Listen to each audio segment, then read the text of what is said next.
Hafiz, Tuan Guru, dan Bapak Ibu serta hadirin yang dirahmati Allah Subhanahu wa taala.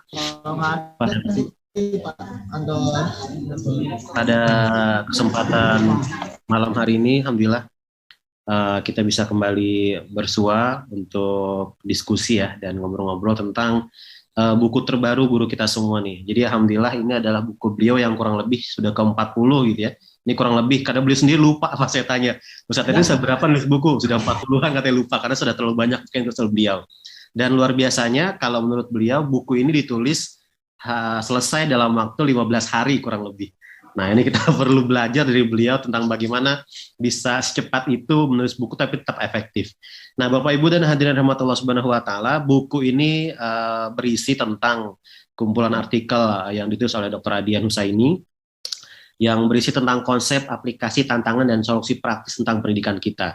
Dan buku ini juga memperjelas gambaran tentang konsep pendidikan ideal dan aplikasinya dalam berbagai bentuk dan jenjang pendidikan. Jadi insya Allah selama kurang lebih 1,5 jam ke depan, kita akan diskusi dan akan mendengarkan pemaparan Ustadz Adian tentang seperti apa sih sebenarnya pendidikan yang ideal. Dan kalau bicara tentang pendidikan nasional, ini menjadi salah satu batu bata pondasi ya, pondasi utama kalau kita ngomong tentang generasi 2000 berapa Ustadz yang Ustadz bilang itu 2045 ya 2045, maka pendidikan adalah salah satu pondasi awalnya. Baik, tanpa berpanjang kalam, mari kita simak dan ikuti secara khidmat kepada Ustadz Adian Husaini, kami persilakan. Terima kasih. Assalamualaikum warahmatullahi wabarakatuh. Alhamdulillah, wassalatu wassalamu ala rasulillah wa ala alihi wa sahbihi wa mawala wa la hawla wa la quwata illa billah. Bapak Ibu hadirin rahimakumullah, alhamdulillah pada malam hari ini saya bisa hadir ya di majelis yang mulia ini, dan terima kasih atas kehadiran semua ya. Ini tentu undangannya sangat mendadak karena posternya pun baru kemarin ya selesai. Ya saya lihat ada Ibu Aisyah Natsir. Terima kasih Ibu sudah hadir ya di acara ini.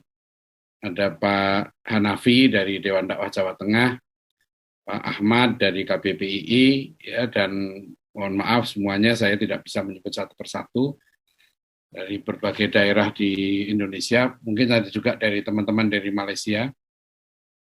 Jadi kenapa saya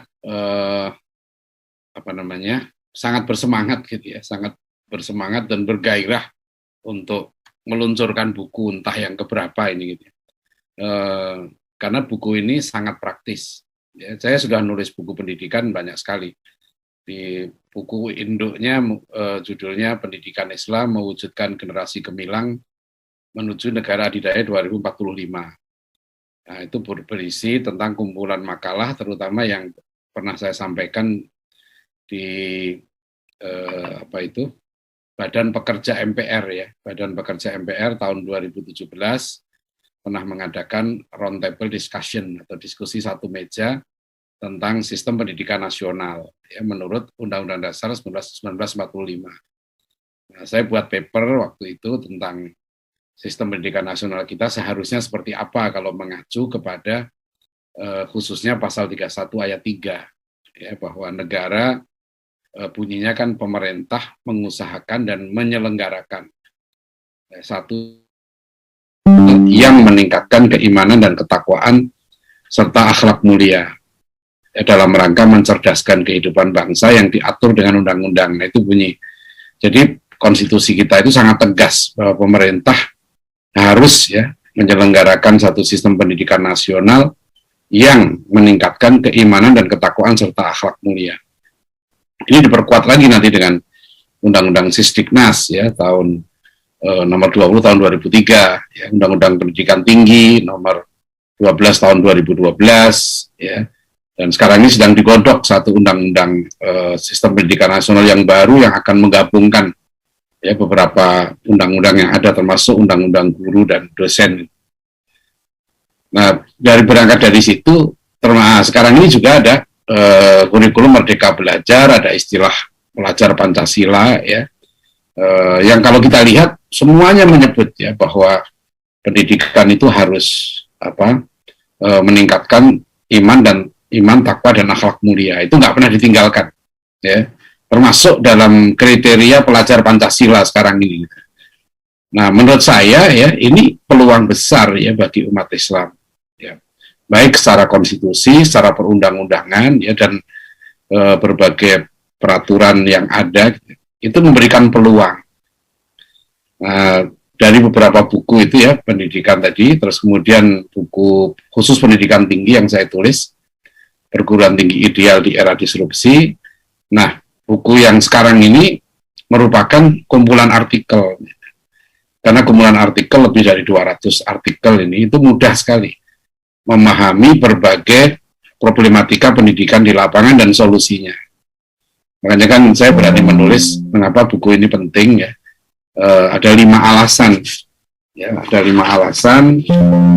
Pertama, buku ini bukan hanya berisi gagasan, ya, bagaimana orang tua memiliki anak yang bersekolah di sekolah bergengsi, tetapi yang lebih penting bagaimana anak-anak bisa menjadi orang baik dan bermanfaat bagi diri, keluarga, masyarakat, bangsa dan umat manusia. Jadi ini selalu ya saya ulang-ulang di berbagai kesempatan.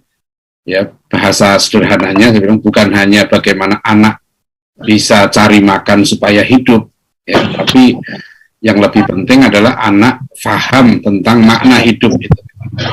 Ya, jadi paham tentang apa itu hidup, tujuan hidup, ya termasuk tentu adalah bagaimana bisa hidup. Ya, kemudian yang kedua, buku ini bukan hanya menyajikan gagasan bagaimana sekolah bisa mendapat murid yang banyak.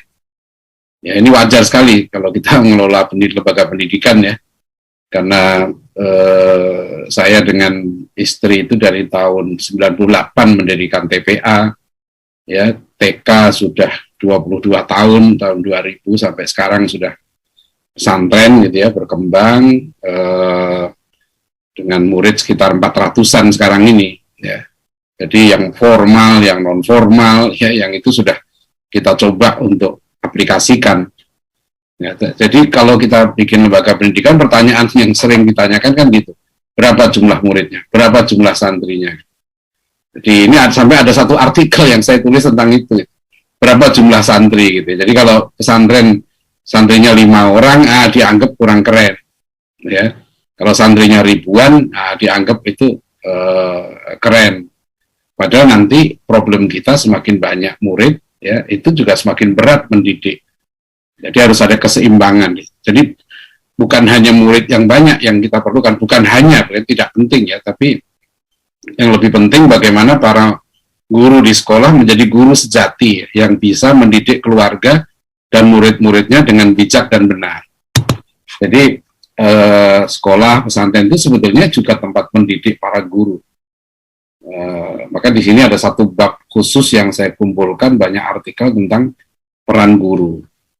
Di kita, saya tadi sore, siang tadi ya, habis Jumat tuh mengisi pengajian karyawan di sekolah Islam Terpadu di Nurul Fikri Depok. Kan ada TK sampai SMA di situ. Nah, saya tadi juga sangat menekankan bagaimana guru itu harus menjadi pembinaan ya. Jadi bukan hanya guru itu habis waktunya di aktivisme mengajar, ya, tapi juga harus ada proyeksi bagaimana peningkatan kualitas guru. Ya, kadang-kadang begini, saya sering sekali ya, ada teman-teman yang bikin sekolah, bikin pesantren itu sudah siap tempatnya, sudah siap gedungnya. Saya tanya, gurunya sudah siap belum? Belum. Nah, saya bilang sebaiknya gurunya dulu yang disiapkan. Ya. Kepala sekolahnya sudah ada belum, kiainya sudah ada belum. Nah, kadang sudah siap semua, malah itu padahal yang terpenting. Pendidikan itu yang terpenting gurunya. Yang ketiga, buku ini bukan hanya menyajikan gagasan bagaimana Indonesia bisa menjadi negara maju dengan pendapatan per kapita tinggi, tetapi juga menunjukkan jalan bagaimana Indonesia menjadi negara hebat yang masyarakatnya bahagia. Ya, melalui pendidikan, sebagaimana dirumuskan dalam pasal 31 ayat 3. Jadi Bapak Ibu dan sekalian, kalau kita lihat beberapa iklan ya, Pak Presiden kita mencanangkan 2045 pendapatan per kapita Indonesia itu mencapai 200 juta sekian. di peta jalan pendidikan nasional kita juga dirumuskan tahun 2030 ditargetkan income per kapita kita mencapai 11.228 US dollar per kapita per tahun. Ya, itu. Nah, makanya di buku ini ada satu artikel yang khusus saya menyorot ini ya tentang peta jalan pendidikan kita. Ya, jadi pemerintah punya peta jalan bagaimana meningkatkan ekonomi. Tapi kita umat Islam sebetulnya diberi peluang nih untuk merumuskan pendidikan kita sendiri. Ya, kayaknya saya ada khusus Jadi siapapun presidennya, siapapun menterinya, gitu ya. Baik Ibu sekalian, kita ini harus merumuskan sendiri. Ya, umat Islam perlu merumuskan peta jalan pendidikan sendiri. Ya. Dan itu boleh memang. Ya, kita diberi kesempatan. Ya, kita ada di Indonesia ini dengan keistimewaannya. Kita ada Dirjen Pendidikan Islam ya di Kemenak itu. Di pesantren itu kita diberi kesempatan untuk menjalankan sistem muadalah. Itu hampir 100% mandiri. Ya, hampir 100% mandiri. Artinya sudah sangat peluangnya sangat besar. Ya. Jadi di samping mungkin nanti kita mulai sibuk memikirkan Pilpres, Pileg 2024 ya, tapi mohon jangan dilupakan bahwa kita punya target melahirkan satu generasi ideal, ya, generasi 2045. Ya. Kemarin di mana ya saya ngisi pengajian. Oh tadi pagi ya Mas Ahmad ya, ada Mas Ahmad di KBPII tadi pagi di pengajian itu ya, betul kan ya, bagaimana dulu pendidikan kita ya melahirkan orang-orang hebat seperti Muhammad Natsir, ya, Buya Hamka, dan secara khusus di buku ini saya contohkan pendidikan yang hebat yang melahirkan Kiai Haji Aceng Zakaria. Sampai saya tulis judul Kiai Aceng Zakaria itu adalah produk lokal tapi kualitasnya internasional. Ya, beliau kan seorang yang unik ya, seorang yang diharamkan ya waktu bulan Januari silaturahim ke pondok saya sini, Ki Aceng Zakaria dengan istri beliau. Saya tanya langsung ke beliau, kok dulu Ustaz Aceng diharamkan tidak boleh kuliah sama Ustaz Abdurrahman. Itu kan semua murid Ustaz Abdurrahman ini muridnya Hasan juga sama kayak Pak Natsir gitu. Nah, Ustaz Abdurrahman ini memimpin Persis 23 tahun. Salah satu keunikan beliau nggak membolehkan muridnya itu kuliah. Ya, kata Ustaz Aceng Zakaria, beliau bilang bahwa diharamkan kuliah itu karena pengalamannya yang sudah kuliah itu nggak mau jadi guru gitu, nggak mau ngajar. Jadi anak-anak yang sudah kuliah itu nggak mau ngajar SD. Jadi akhirnya Ustaz Aceng Zakaria itu diharamkan kuliah, bukan hanya diharamkan oleh gurunya. Akhirnya beliau mengabdi ya, mengajar di pesantren Persis Pajagalan itu 7 tahun. Nah di usia beliau yang sudah lebih 70 tahun sekarang, ya, beliau itu memimpin Persis, memimpin pesantren Ranca Bangu. Tapi menulis buku yang saya ketahui itu 103 judul buku ya di biografi beliau. Menulis 103 judul buku. 33 judul ditulis dalam bahasa Arab. Jadi orang nggak pernah kuliah ke Timur Tengah, nggak pernah kuliah di perguruan tinggi, tapi punya kualitas ya ilmu, kualitas kepemimpinan, kualitas akhlak melebihi para profesor. Ya, sama dengan Pak Natsir. Mengapa Pak Natsir itu hebat? Ya, tadi pagi saya ulas bagaimana model universitas kehidupan yang dijalankan oleh Haji Agus Salim di rumahnya itu. Ya. Jadi Haji Agus Salim ini luar biasa, ya, mendidik Pak Natsir, ya, Mr. Muhammad Rum. Bagus sekali ada artikel yang ditulis oleh Mr. Muhammad Rum tentang suasana rumahnya Haji Agus Salim. Ya, di situ hadir Pak Natsir, ya, Mr. Muhammad Rum, kemudian Kasman Singodimedjo, ya, dan betul-betul Haji Agus Salim itu serius mendidik. Nah ini yang sekarang. Jadi maksud saya pendidikan nasional itu jangan dibayangkan sekolah, ya, itu terlalu sempit. Sampai di sini ada artikel yang saya tulis, mungkin perlu diusulkan ke depan ini bukan Menteri Pendidikan, ya, Kementerian Pendidikan terlalu tinggi. Sebetulnya Kementerian Urusan Persekolahan. Ya, ini yang lebih tepat sih, karena yang diurusi cuma sekolah sebenarnya. ya dari TK sampai perguruan tinggi. Gitu ya. Jadi kalau kata pendidikan ini disalahpahami kan sekarang dari sekolah. Kalau kita saya kalau seminar diminta menulis CV ya, riwayat pendidikan itu selesai S3 udah. Handphone aja sekarang sudah S berapa. Ya, jadi kalau pendidikan kita hanya S3 ya kalah sama handphone. Ya, padahal kita dididik itu kan sampai mati. Jadi negara kita ini akan hebat ya menurut saya kalau tradisi ilmunya tumbuh seperti tradisi ilmu yang di Sumatera Barat ya, yang nanti melahirkan tokoh-tokoh besar ya, Bung Hatta ya, kemudian Haji Agus Salim dan sebagainya. Itu kan memang budaya ilmu itu tumbuh ya, dan itu dimulai dari Suro, tradisi ilmu. Saya masih merasakan ya, di kampung saya itu. Saya di kampung itu pagi SD, ya, siang itu saya harus madrasah diniyah. Dulu kalau saya nggak madrasah diniyah, dimarahin sama orang tua gitu. Bahkan kalau bolos, dipukul saya sama orang tua itu di madrasah diniyah itu saya 6 tahun. Malam saya ngaji sama kakek saya belajar Quran di Suro, di Langgar. Saya SMP negeri, malam itu harus ngaji kitab. Jadi saya ngaji kitab Arba'in Nawawiyah itu waktu SMP. Itu di Suro itu saya ngaji. Ya, khatam itu waktu SMP kitab-kitab itu, kitab kuning. Waktu SMA juga begitu, saya SMA negeri, tapi saya harus mondok. Nah, itu saya Riyadhus Shalihin tuh khatam SMA.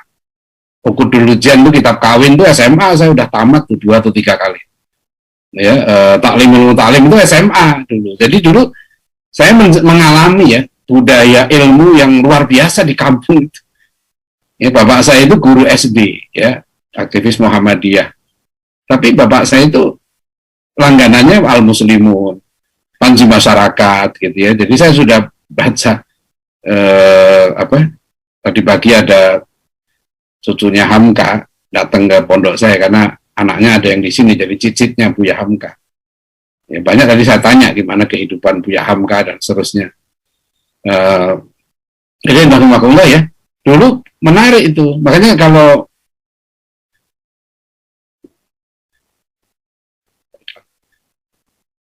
kita perhatikan ya tradisi ilmu yang tumbuh di tengah masyarakat kita dulu, Pak.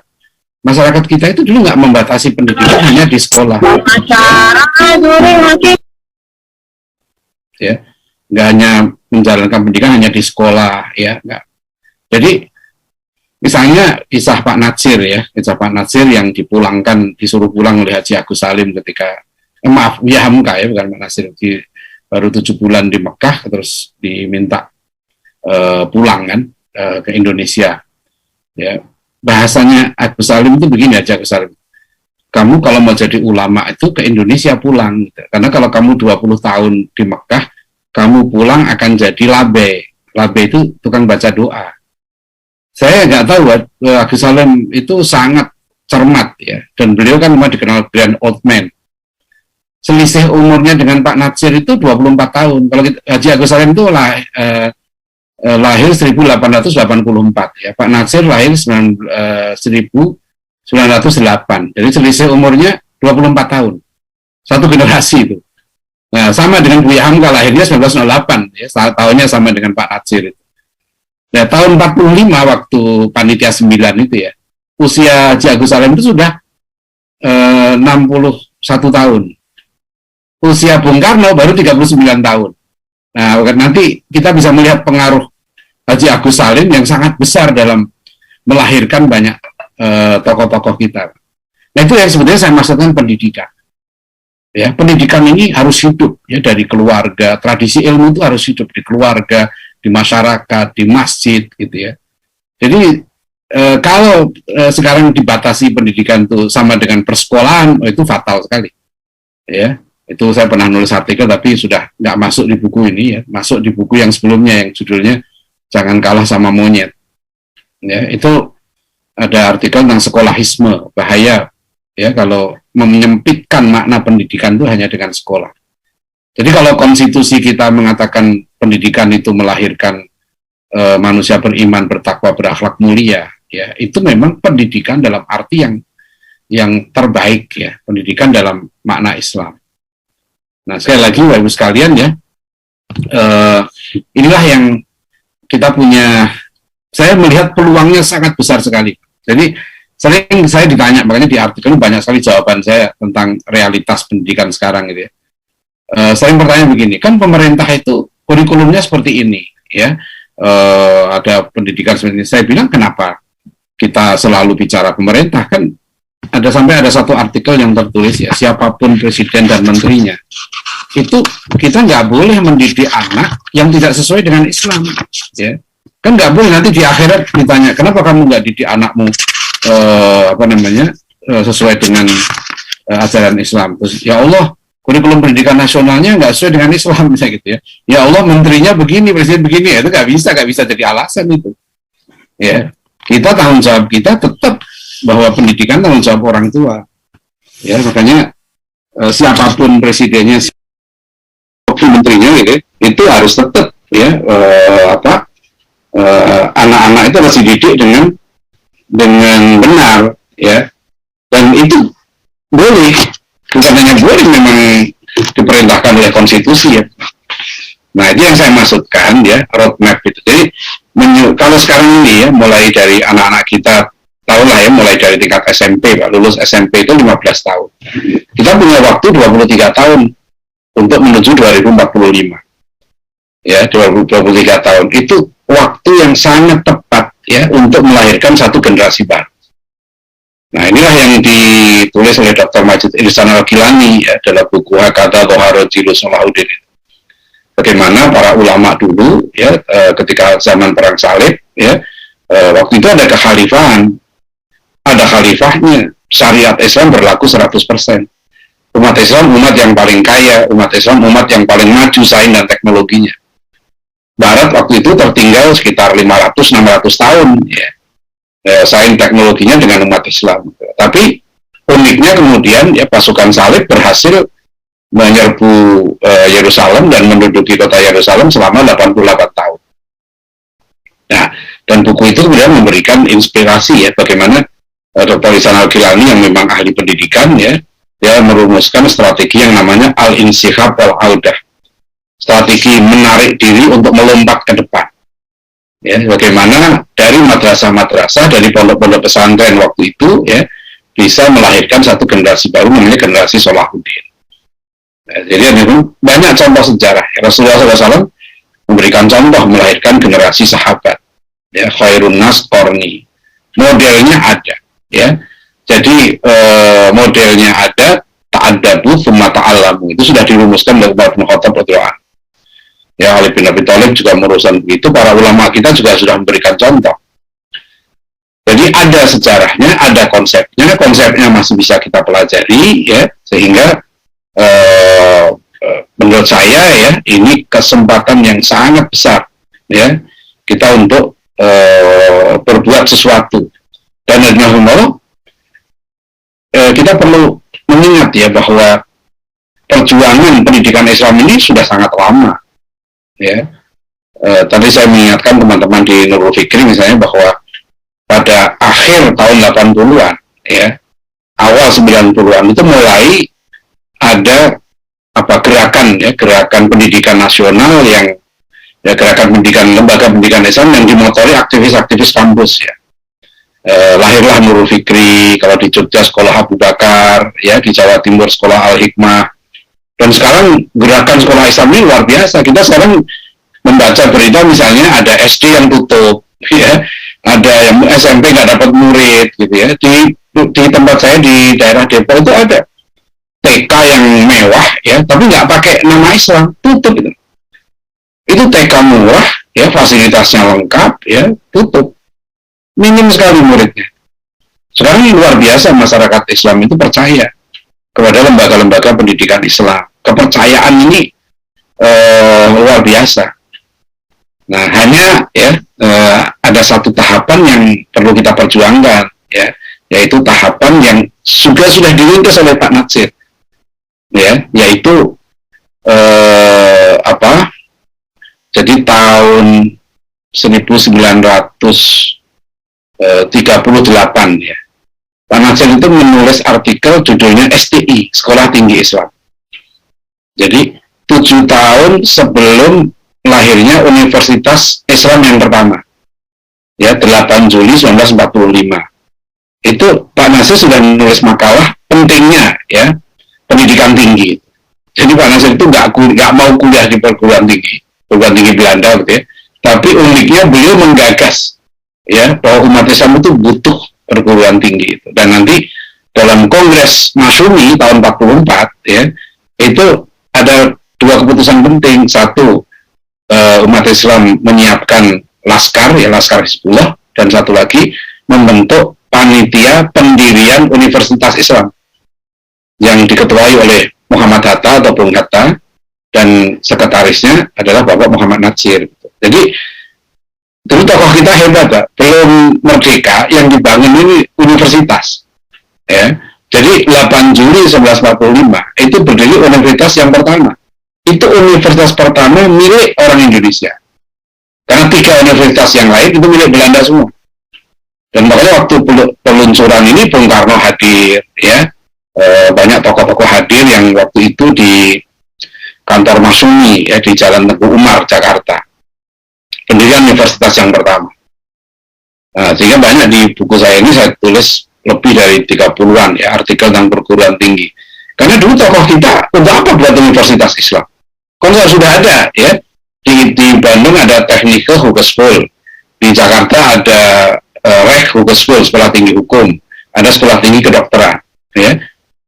Tapi universitas yang pertama itu yang tadi ya ketua panitianya Bung Hatta, kemudian sekretarisnya Pak Natsir, itu cita-citanya hebat. Bung Hatta itu universitas ini harus melahirkan ulama. Dan saya melihat ya dari tujuan dibentuknya universitas yang pertama itu masih sangat relevan untuk sekarang ini kita renungkan kembali apakah cita-cita para pendiri universitas ini sudah tercapai belum, bahwa perguruan tinggi itu harus melahirkan para pemimpin, melahirkan para ulama. Itu jelas sekali ya tujuan yang disampaikan oleh Bung Hatta. Ada bagus ditulis dalam biografinya Bung Hatta yang ditulis oleh Dr. Deli Arnur ya. Itu ada tentang cita-cita Bung Hatta tentang Universitas Islam. Ya, tapi Pak Natsir jauh sebelumnya sudah menulis tentang itu. Bagaimana pendidikan itu harus melahirkan seorang yang integral, ya, seorang yang seutuhnya, ya bahasa Pak Natsir begitu. Jadi harus manusia seutuhnya, melahirkan Abdullah. Nah inilah yang sebetulnya cita-cita, saya pikir cita-cita para pendiri sekolah Islam ya waktu itu. Sampai sekarang ini masih terus ada sekalian, dan alhamdulillah ya sekolah-sekolah Islam sekarang ini sudah atau termasuk pesantren ya itu mendapatkan kepercayaan yang sangat tinggi ya. Jadi kita punya kesempatan yang saya maksudkan ini mumpung umat masih percaya nih dengan lembaga pendidikan Islam. Kepercayaan ini belum dinikmati oleh yang lain. Kepercayaan umat Islam terhadap lembaga pendidikan Islam sampai ada yang mau bayar sangat tinggi ya. Saya nggak nyebut mahal ya, karena tahu saya yang paling mahal masuk SMP Islam itu yang saya tahu yang sudah saya kunjungi itu 150 juta. Ya, 150 juta. Tadi saya ditanya itu mahal atau murah? Saya bilang murah lah. Ya, uang masuk SMP 150 juta SMP Islam itu murah. Ya, kalau murahnya saya bilang begini aja gampangnya. Anak sebelum masuk SMP Islam ya, itu nggak bisa sholatnya benar, wudunya nggak benar, ngajinya nggak benar. Terus diajari semua jadi benar. Dengan benar itu dia bisa masuk surga. Nah tiket masuk surga itu berapa? Itu mau dihargai berapa tiket masuk surga itu? Jadi itu murah. Masalahnya kan kita nggak mampu bayar gitu loh. So, itu soal lain ya. Sebab ada orang yang 150 juta itu dianggap murah gitu. Jadi kemudian kalau saya nggak bisa bayar ya udah nggak usah masuk situ kan. Gitu. Bayar apa kita masukkan yang biasa. Jadi jangan juga nganggap kalau mahal, kalau tinggi lah nggak mahal gitu ya. Itu terus bagus ya, belum tentu. Ya belum tentu.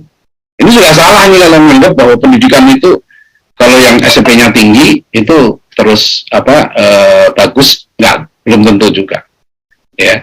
Jadi pendidikan itu yang sebenarnya itu yang saya maksudkan yang ideal di buku ini itu terakhir saya ingin menyampaikan di dalam buku ini saya ingin betul-betul mengajak ya semua untuk kita itu percaya diri. Ya, kita ini umat Islam punya konsep, Pak, punya model, punya sejarah, bukti bahwa pendidikan Islam itu melahirkan tokoh-tokoh hebat. Kita nggak usah bicara di zaman Rasulullah SAW, itu jelas sekali melahirkan generasi terbaik yang kekuatannya 10 kali lipatnya orang Romawi waktu itu, sahabat Nabi itu.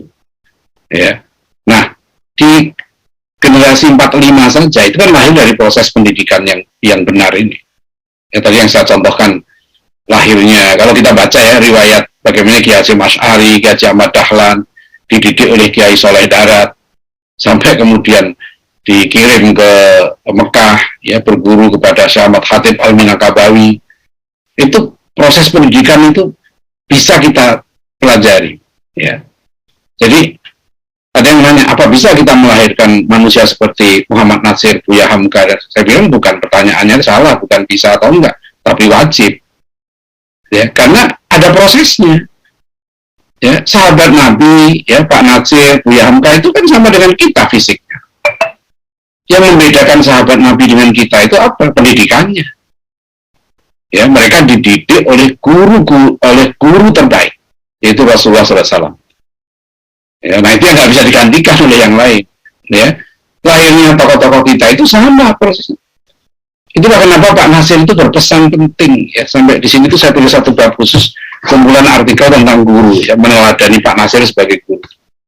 Karena begini, ya, yang kan Pak Nasir mengutip Dr. Newen Lewis, ya, kemajuan suatu bangsa ditentukan oleh sekelompok guru yang ikhlas berbuat untuk bangsanya. Nah, sampai tahun 60-an sekalian di negeri kita ini masih ngikutin Belanda. Jadi sekolah-sekolah yang hebat, anak-anak pintar dulu masuk sekolah guru. Dulu masuk sekolah guru atas istilahnya, itu kan SGA 4 tahun setelah SMP. Saya dapat cerita dari Pak Abdul Qadir Baraja itu dari sekolah Al-Hikmah Surabaya, pendiri Al-Hikmah. Pak Qadir cerita waktu beliau lulus SMP tahun 62 kalau nggak salah, beliau kan daftar karena pintar gitu ya, merasa pintar, daftar ke SGA, sekolah guru atas di Surabaya. Raport dan ijazah beliau diperiksa oleh kepala sekolah SGA. Nah, kemudian beliau dinyatakan tidak layak menjadi guru, ditolak menjadi guru. Ya, padahal beliau termasuk pintar lah katanya. Nah, karena ditolak sekolah guru, beliau daftar ke sekolah SMA terbaik di Surabaya. Nah, dari situ beliau masuk ITS, terus menjadi dosen ITS. Ya, dosen teknik elektro. Sekarang beliau kan tokoh pendidikan di Surabaya. Beliau cerita ke saya, dulu susah katanya masuk sekolah guru itu. Jadi, Ibu sekalian, misalnya gini, kita lihat Kiai Hasyim Asy'ari mendirikan sekolah guru Muhammadiyah itu 1918. Ya, Queksol Muhammadiyah. Kenapa beliau mendirikan itu? Ya, saya menduga kuat ya bahwa beliau terinspirasi oleh Queksolnya Katolik di Muntilan, gitu ya. Frans van Lith itu kan bikin sekolah guru Katolik. Ya, dan Frans van Lith ini sekolahnya diakreditasi oleh pemerintah kolonial. Akreditasi disamakan dengan negeri, dulu sudah ada akreditasi begitu. Nah, karena sekolahnya diakreditasi baik sekali lah sekarang dia, akhirnya hampir semua orang Muslim yang sekolah di sekolahnya Van Lith ini berubah menjadi Katolik. Ya, salah satu yang terkenal adalah Sugio Pranoto, Albertus Sugio Pranoto. Itu kan cucu Kiai Pujo dari Jogja. Nah, dia uskup pribumi pertama. Itu kisahnya. Jadi orang kita dulu, Bapak Ibu sekalian ya, itu bangga Pak kalau jadi guru, gitu loh. Sekolah guru. Ini yang tadi saya sampaikan ke teman-teman, tolong anak-anak kita yang pinter-pinter ya, sisakanlah sebagian jadi guru. Gitu. Ya, di teman-teman dulu pernah saya diminta ngisi kuliah Pancasila di fraksi MPR di PKS ya. Saya mengusulkan mohon pendidikan PKN, pendidikan Pancasila ini kan sekarang kurikulumnya wajib. Mata pelajaran wajib di sekolah. Anehnya ya, saya kalau tak masuk ke sekolah-sekolah Islam saya tawarin yang pintar-pintar nanti kalau kuliah ambil pendidikan guru PKN, guru Pancasila. Pada ketawa itu anak SMA. Ya, dianggap nggak bergengsi gitu. Tapi ada beberapa yang menuruti nasihat saya di Makassar, itu dia senang sekali. Ustaz, Saya sekarang jadi guru PKN, jadi guru Pancasila, dan dia jadi rebutan Pak, jadi guru itu, karena langka. Jadi guru Pancasila yang pinter, gitu ya, yang cerdas, itu langka. Ya, jadi ini juga harus ada ya, guru-guru kita itu kita siapkan, jangan sampai bikin sekolah gurunya nggak siap. Ya, nah inilah yang perlu ya tadi. Nah, makanya gini kan Pak, kenapa sih mu'alimin gitu ya? Persis bikin mu'alimin, Al-Irsyad bikin mu'alimin, ya. Bahkan Ki Hajar Dewantara pendidikan tertingginya kan Taman Pamong. Jadi Taman Indria, Taman Muda, Taman Dewasa, Taman Pamong. Taman Pamong itu taman guru. Bagi Ki Hajar Dewantara, pendidikan tertinggi itu melahirkan orang yang bisa ngomong, gitu ya. Pamong, gitu kan. Nah, maka namanya Taman Pamong. Bahasa Arabnya murabi, bahasa Latinnya pastor. Pastor itu pengembala. Bahasa Latin artinya pengembala. Makanya pastor itu kan simbolnya kayak kompas itu simbolnya pengembala. Ya, dia orang kalau jadi pastor misalnya ya, itu sekolahnya 8 tahun setelah SMA. Ya, Katolik itu 8 tahun dididik jadi pastor. Itu susah jadi pastor itu.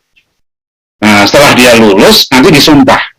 Sumpahnya minimal 2 isinya. 1 taat kepada paus, pimpinan gereja tertinggi, yang kedua selibat. Ya, dia tidak boleh kawin. Ini kepada para santri sering saya ingatkan, kamu itu dididik di pesantren ya, nanti jadi guru, jadi ustadz, itu masih lebih enak ya, masih boleh kawin, boleh punya harta. Gitu. Kalau pastor itu nggak boleh, dia nggak boleh kawin, nggak boleh punya harta pribadi. Makanya kalau orang udah jadi pastor, ya full ya mewakafkan diri hartanya untuk gereja. Saya pernah ngobrol dengan seorang pastor waktu masih di MUI ya. Dia cerita kalau apapun bisa dia kuliah, semua gaji dia masuk ke gereja. Ya. Nah ini kalau ustadz-ustadz diterapkan seperti pastor nggak tahu ya, masih ada yang sanggup nggak gitu ya. Nggak boleh kawin, ya kan? Nggak boleh punya harta pribadi itu. Tapi saya pernah baca di koran Kompas ya, anak-anak SMA Katolik itu banyak yang berminat jadi pastor. Nah ini kita perlu introspeksi nih, ya. Jadi orang-anak sudah kita didik di sekolah-sekolah Islam, jadi pesantren berapa tahun, keluar nggak siap jadi mujahid, ya, nggak siap jadi guru, nggak siap jadi dai, nggak siap jadi pejuang. Nah terakhir nih sekarang nanti kita bisa diskusi ya, itu yang dengan buku ini ya, saya itu ingin mengajak terus terang kita semua ya, itu percaya diri, Pak, ya. Bahwa kita kalau konsep ini kita terapkan, ya insya Allah akan bangkit ya generasi terbaik. Jadi kita optimis dengan masa depan kita, umat kita, bangsa kita ke depan ya. Kalau ke depan ini lahir generasi yang gemilang ini, ya. Jadi peta jalannya sudah harus kita susun, ya. Bukan nggak bisa. Dr. Ihsan Al-Gilani itu mengingatkan umat Islam katanya kadang-kala kalau terpuruk itu memimpikan kebangkitan dengan menunggu datangnya pemimpin. Nah itu menurut beliau itu bukan caranya seperti itu, ya, bukan sunatullahnya seperti itu. Kebangkitan umat Islam itu dimulai dengan lahirnya generasi baru, generasi Salahuddin, generasi sahabat Nabi, generasi Muhammad Al-Fatih. Nah, di kita nanti generasi 1945 yang mampu mewujudkan kemerdekaan dan mempertahankan kemerdekaan. Ya, itu bukan main itu ya, itu bukan perkara kecil ya. Tokoh-tokoh kita waktu itu harus berhadapan dengan pasukan terbaik di dunia, pemenang Perang Dunia Kedua. Kalau Pak Batara Hutagalung, sejarawan itu kan ada wawancaranya dengan Fadlizon tuh. Dia menyebut tentara Belanda yang datang ke sini itu 200.000 waktu agresi militer kedua. Ya, ditambah Laskar Kenil 50.000, Angtui 50.000, jadi 300.000. Tentara nasional kita waktu itu hanya 100.000. Ya, bagaimana tentara kita sanggup menghadapi tentara Belanda yang beberapa kali lipat? Pemimpinnya seorang yang sakit paru-paru, seorang guru Muhammadiyah. Panglima Besar Sudirman itu kan dilantik jadi Panglima TNI umur 29 tahun. Ya, umur 29 tahun, guru Muhammadiyah beliau. Ini yang Kita harus belajar betul dari sejarah. Bagaimana seorang yang muda ya menjadi jenderal, ya dia lebih muda dari Jenderal Sambo, ya Panglima Sudirman. Jadi 29 tahun mimpin perang, ya, dan nggak bisa ditangkap oleh Belanda.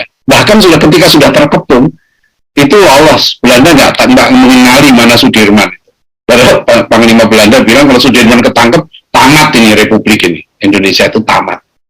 Dan di situ Allah melindungi, ya, dengan zikir la ilaha illallah dilindungi, ya. Jadi dahsyat bagaimana seorang Muhammad Natsir gitu ya diutus oleh Bung Hatta meyakinkan Safruddin. Pak Nasir dengan Safruddin ini kan teman akrab, ya, satu perjuangan sama-sama Masyumi.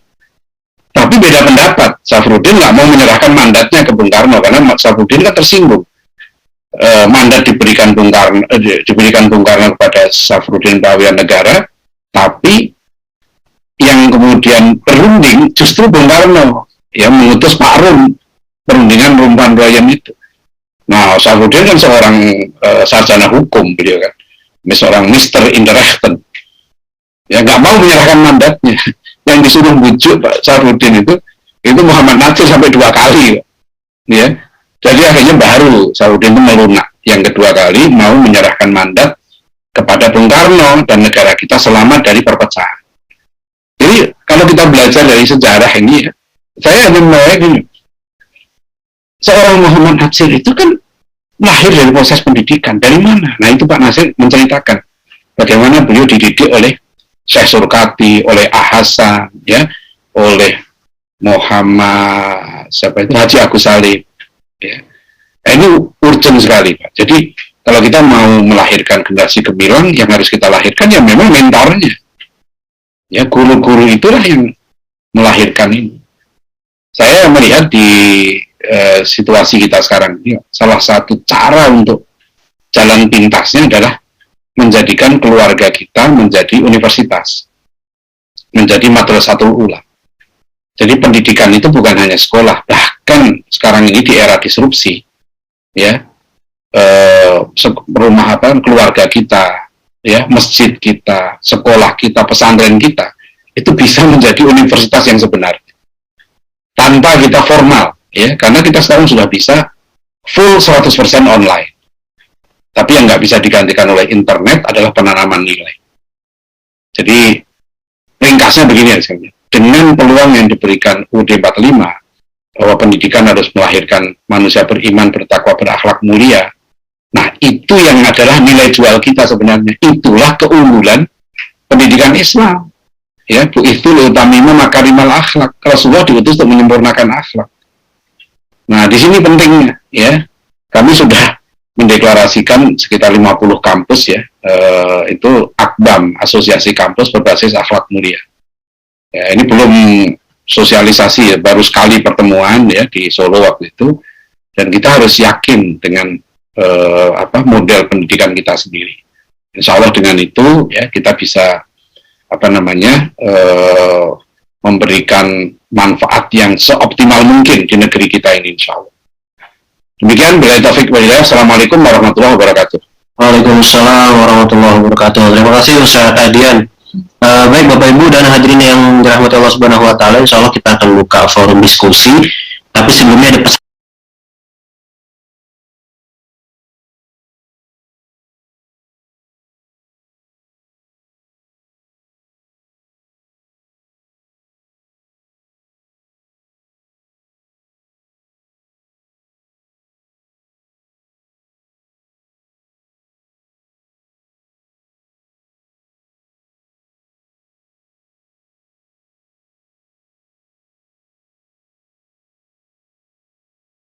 oleh raise hand atau oke, ada. Ya, silakan. Siapa itu, Pak Dadi ya? Pak Dadi Cahyadi. Nah, Pak Dadi ini dosen di Serang, ya, di Universitas apa? Universitas Antum apa? Belum apa? Belum diambil Pak Dadi, belum diambil Pak Dadi. Nggak bisa ya? Mungkin dari OS ya? Ya, sudah. Silakan Pak Dadi. Ya, baik Pak Kiai Ustadz Deden Husaini, terima kasih. Betul Pak Ustadz, saya dosen di Universitas Serang Raya Pak Ustadz. Yang ingin kami atau saya tanyakan Pak Ustadz, seandainya kita bekerja di suatu, ya katakanlah kampus yang bersifatnya umum Ustadz, sementara kebijakannya kan tidak ke arah membentuk, atau belum membentuk ke arah manusia yang beriman, bertakwa dan beramal, berakhlakul karimah, masih merujuk kepada menghasilkan insinyur-insinyur yang siap bekerja di manufaktur misalnya Ustaz ya. Nah itu bagaimana ya Ustaz ya kiat-kiat supaya bisa mengarahkan ke arah mahasiswa yang beriman, beramal soleh dan berakhlakul karimah. Terima kasih Ustaz. Terima kasih Pak dosen. Bagaimana Ustaz, mau ditanggapi atau lagi? Ya, langsung aja deh, saya langsung nggak lupa. Jadi gini Pak Dadi ya, memang saya kira ini memang harus disampaikan ya berulang kali. Misalnya contoh begini, Ramadan yang lalu saya ngisi ceramah tarawih di Masjid UGM ya. Itu saya sampaikan pada dosennya, mahasiswa yang hadir gitu. Seharusnya kalau kita merujuk pada konstitusi kita, maka tes paling penting masuk perguruan tinggi kita itu tes akhlak sebenarnya. Karena akmalul mu'minina imanan ahsanuhum khuluqa. Itu dalam konsep pendidikan Islam itu jelas sekali. Yang saya rumuskan menjadi TOP itu kan. Tanamkan akhlak sebelum ilmu yang tinggi, ya, utamakan ilmu fardu ain, pilih ilmu fardu kifayah yang tepat. Jadi itu harusnya menjadi komitmen ya bahwa kampus-kampus apapun, bahkan di buku ini saya banyak tulis kalau mau serius ngikuti Ki Hajar Dewantoro ya konsepnya, misalnya ada satu artikel yang saya tulis, ya UGM atau UI itu harus jadi pesantren, karena itu cita-cita Ki Hajar. Tahun 1928 Ki Hajar sudah nulis artikel bahwa pesantren itu adalah model pendidikan nasional yang ideal. Jadi saya juga menyampaikan di artikel ini, kalau menunggu saya tulis artikel tentang pidato revolusioner Menteri Nadiem. Karena Pak Nadiem bilang bahwa kita akan ikuti Ki Hajar Dewantoro. Saya tulis, serius Pak Menteri? Saya tanggapi pidatonya itu. Serius Pak Menteri mau ikut Ki Hajar Dewantoro? Pendidikan Ki Hajar Dewantoro itu pendidikan akhlak, pendidikan adab kesusilaan. Beliau mengecam keras, ya pidato tahun 1922, pendidikan taman siswa waktu. Makanya beliau sebut taman. Tempat pendidikan itu taman, sesuatu yang menyenangkan tempatnya itu.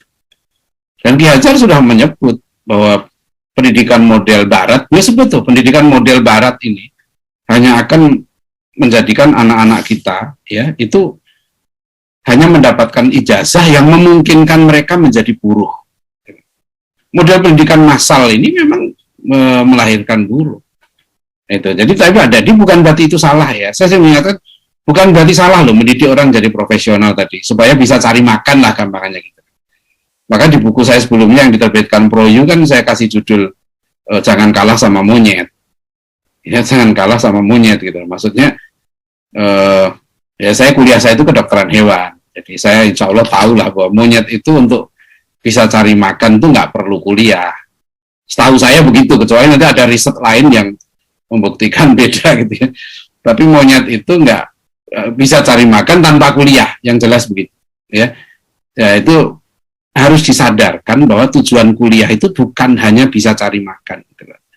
Ya, bagaimana dia menjadi orang baik sesuai dengan namanya kan, makanya makna ada satu artikel saya tulis di sini, deislamisasi makna universitas. Sekarang universitas ini namanya universitas, tapi nggak membentuk manusia seutuhnya, yang disebut dengan universal man. Ya, ini kan sudah dirumuskan di Konferensi Pendidikan Islam pertama di Kota Mekah tahun 77. Dari Indonesia waktu itu hadir juga itu Pak Deliar Nur, ya, Profesor Yusuf Omar Faisal, diutus Pak Nasir ke sana. Nah itu rumusan tentang al-insan al-kulli, maka namanya kuliah. Kuliah itu bukan juz'iyah, gitu ya. Tapi sekarang namanya universitas, tapi tidak melahirkan manusia seutuhnya. Nah itu yang sampai di sini saya beri contoh ya. Ada Dewan Dakwah itu punya akademi dakwah di Pontianak yang saya hadir wisudanya, saya sebut inilah contoh universitas yang sebenarnya, yaitu melahirkan ya manusia-manusia yang baik, yang bermanfaat bagi sesama. Waktu itu yang di wisuda hanya 6 orang, Dan saya katakan 6 orang ini mereka jadi dai semua. Ya, mereka terjun ke masyarakat, daerah-daerah terpencil ngajar ngaji. Ya, di Pekanbaru saya baru hadir juga belum lama ya, menerima hibah dari mantan gubernur markas dakwah itu. Gubernur Riau nanya ke saya, ini apa namanya? Berapa orang? Saya bilang harusnya 30 orang. Langsung beliau ngasih beasiswa. 30 orang calon dai karena beliau menyadari banyak sekali kepulauan di Riau dan Kepri itu ya. Itu yang perlu dai. Ya, bahkan kadang-kadang di daerah-daerah pinggiran itu banyak musola, masjid itu nggak punya imam sekarang ini. Nah, itu yang saya beri contoh. Jadi jangan salah dalam memahami makna universitas itu pada dia. Jadi disampaikan terus saja bahwa pada pemerintah ya, pada yang punya yayasan, bahwa ini sebetulnya tujuan universitas itu melahirkan orang yang baik ya, orang yang orang yang bermanfaat, khairunas anfa'uhum linnas itu. Ya, jadi itu saya kira nggak apa-apa, kita kan sekarang ini, tapi memang lebih bagus ya Pak Dadi nanti buat universitas sendiri, atau universitas itu dibeli aja, ya yang sekarang antum ngajar di situ, ya insya Allah nanti didukung oleh yang lain gitu ya, dan buat model, ya. Kita memang harus menunjukkan model sendiri. Kita gotong royong gitu ya, mendebat model. Ini loh universitas yang sebenarnya. Ya, jadi betul-betul kalau akhlaknya nggak baik ya namanya universitas Islam. Masa lulus universitas itu sholatnya nggak bener, ngajinya nggak bener, lah ini kan nggak, itu salah ya. Itu pendidikan yang keliru. Ya, saya udah usul nih ke wali kota saya Depok, ke Pak Gubernur Anies. Mohonlah dikeluarkan peraturan, ya, anak-anak SD, lulus SD yang muslim, itu wajib sholatnya benar dan ngajinya benar. Kasihan nanti pemimpin kita kalau ditanya di akhirat. Ya, itu tugas pemerintah itu buat kebijakan. Kalau kita guru tugasnya ngajar gitu ya kan. Nah, tugasnya kan kasih nanti ditanya, kamu jadi wali kota, jadi gubernur, ya kok nggak menerapkan kurikulum Nabi? Terus jawabannya misalnya gini, ya Allah, Indonesia kan bukan negara Islam. Nah, ditanya, lah kan kamu orang Islam. Ya, kan misalnya, kenapa kamu berzina? Ya Allah, negara saya kan kapitalis, sekuler. Zina itu dibolehkan, kan tetap nggak boleh. Kan zina tetap haram, mau zina di Washington atau di Mekah, tetap sama haramnya gitu ya. Sama kayak tadi ya, kurikulum kita nggak bisa beralasan kalau di akhirat. Oh, kenapa anak-anak nggak kita didik dengan benar gitu ya? Nah, jadi kenapa kok anak-anak kuliahnya nggak benar gitu ya? Ya Allah, masalahnya menterinya begini. Ya kan kamu bisa didik. Kan masih ada kampus yang benar kayak kampus Dewan Dakwah itu benar saya bilang. Maaf di buku ini saya banyak ngasih contoh gitu ya, betapa kampus dakwah ini hebat gitu ya. Jadi buktinya hebat apa? Ya udah anak saya kuliahnya di situ. Ya, insya Allah ya kita sungguh-sungguh untuk melahirkan generasi gemilang dari tempat kita. Ya, jadi begitu Pak Dadi ya. Insya Allah kita doakan deh ya. Antum paling enggak sebentar lagi lulus doktornya terus jadi rektor ya. Nah, nanti bisa buat kebijakan. Amin Ustaz. Amin. Baik, terima kasih Ustaz Adian. Selanjutnya kepada Pak Yanian, silakan Pak. Ada? Assalamualaikum warahmatullahi wabarakatuh. Waalaikumsalam warahmatullahi wabarakatuh. Ya, terima kasih Ustaz Adian. Ini yang kedua kali ya ikut webinar Ustaz, dan alhamdulillah. Alhamdulillah. Saya pun seorang pendidik nih di Bekasi di sekolah Islam. Iya. Apa ya? Udah mau 12 tahun, baru 12 tahun. Jadi apa ya, kalau saya cermati kan setiap ganti, karena saya di lembaga sekolah ya, walaupun ada karakter tersendiri gitu, soleh dan cerdas visinya. Berarti emang sesuai, kita punya moto A3B, A-nya yang pertama adalah akhlak, disesuai dengan tadi pendidikan, tujuan pendidikan nasional ya. Sebenarnya yang saya sayangkan masih ini kepada kurikulum dinas gitu ya. Kadang apa namanya ya istilahnya berbenturan dengan itu ya istilahnya gonta-ganti pemerintah ganti kebijakan gitu. Sekarang yang terbaru kan kurikulum merdeka. Nah, kalau saya lihat ada kasus di sebuah pesantren di Provinsi Banten kemarin kan itu sangat menohok gitu. Ada santri karena dia kles sama temennya, akhirnya dia menghilangkan nyawa temennya. Itu kan sebuah PR yang besar, itu ya, yang dipukul itu ya? Ya, kepalanya yang dipukul itu ya? Betul, kepalanya. Itu kan berawal dari istilahnya saling ejek mungkin, saling menghina, mencaci gitu. Terus berlanjut ke dendam itu sehingga bisa menghilangkan nyawa temennya. Dan dari potret situ seperti apa Ustadz gitu, karena yang saya yakini bahwa peradaban Islam akan gemilang kalau menjunjung Al-Quran. Begitupun sebaliknya, kalau umat Islam sudah meninggalkan Al-Quran maka ya akan dihinakan gitu. Mungkin seperti apa pandangan Ustadz? Ya, syukran. Ya, terima kasih Pak Enel ya. Mudah-mudahan singkat supaya nanti ini banyak kelihatannya yang mau menyampaikan opininya gitu ya. Jadi gini Pak, pertama kita tuh sebetulnya di Indonesia itu banyak keleluasaan Pak. Kalau sistem pendidikan kita sebetulnya kita boleh ya menggunakan sistem formal sekolah tadi itu. Bisa menggunakan sistem PKBM ya, paket ya, bisa menggunakan sistem sekolah terbuka, sekolah payung. Memang kalau mengambil bentuk sekolah formal ya risikonya ya peraturannya semakin ketat ya, tapi sebetulnya ada pilihan. Nah, itu ada caranya nanti secara teknis insya Allah kita bisa diskusi lah ya, bagaimana supaya kita tidak bingung ya. Biasa saja, pemerintah aja nggak bingung kok kita bingung, sayang. Ya, ada yang bilang ganti menteri, ganti kurikulum, ya nggak apa-apa, tenang aja, kita kan punya tadi yang saya bilang, makanya kita harus punya roadmap sendiri gitu ya. Nah, bagaimana kurikulum dari pemerintah itu, ya itu bisa didialogkan. Kalau bentuknya pesantren itu lebih enak. Saya sekarang banyak menyarankan ya, di era disrupsi sekarang ini, memang lebih bagus pendidikan mulai SMP itu mengarah ke pesantren saja, atau pesantren namanya tapi tidak boarding. Jadi di perguruan kami di At-Taqwa ini, SD-nya namanya PADI, Pesantren Adab dan Ilmu. Jadi kami punya SD itu namanya pesantren, tapi tidak boarding, ya, Pesantren Adab dan Ilmu, ya. Dan ternyata tanahnya itu 300 meter ya, muridnya sekarang 123.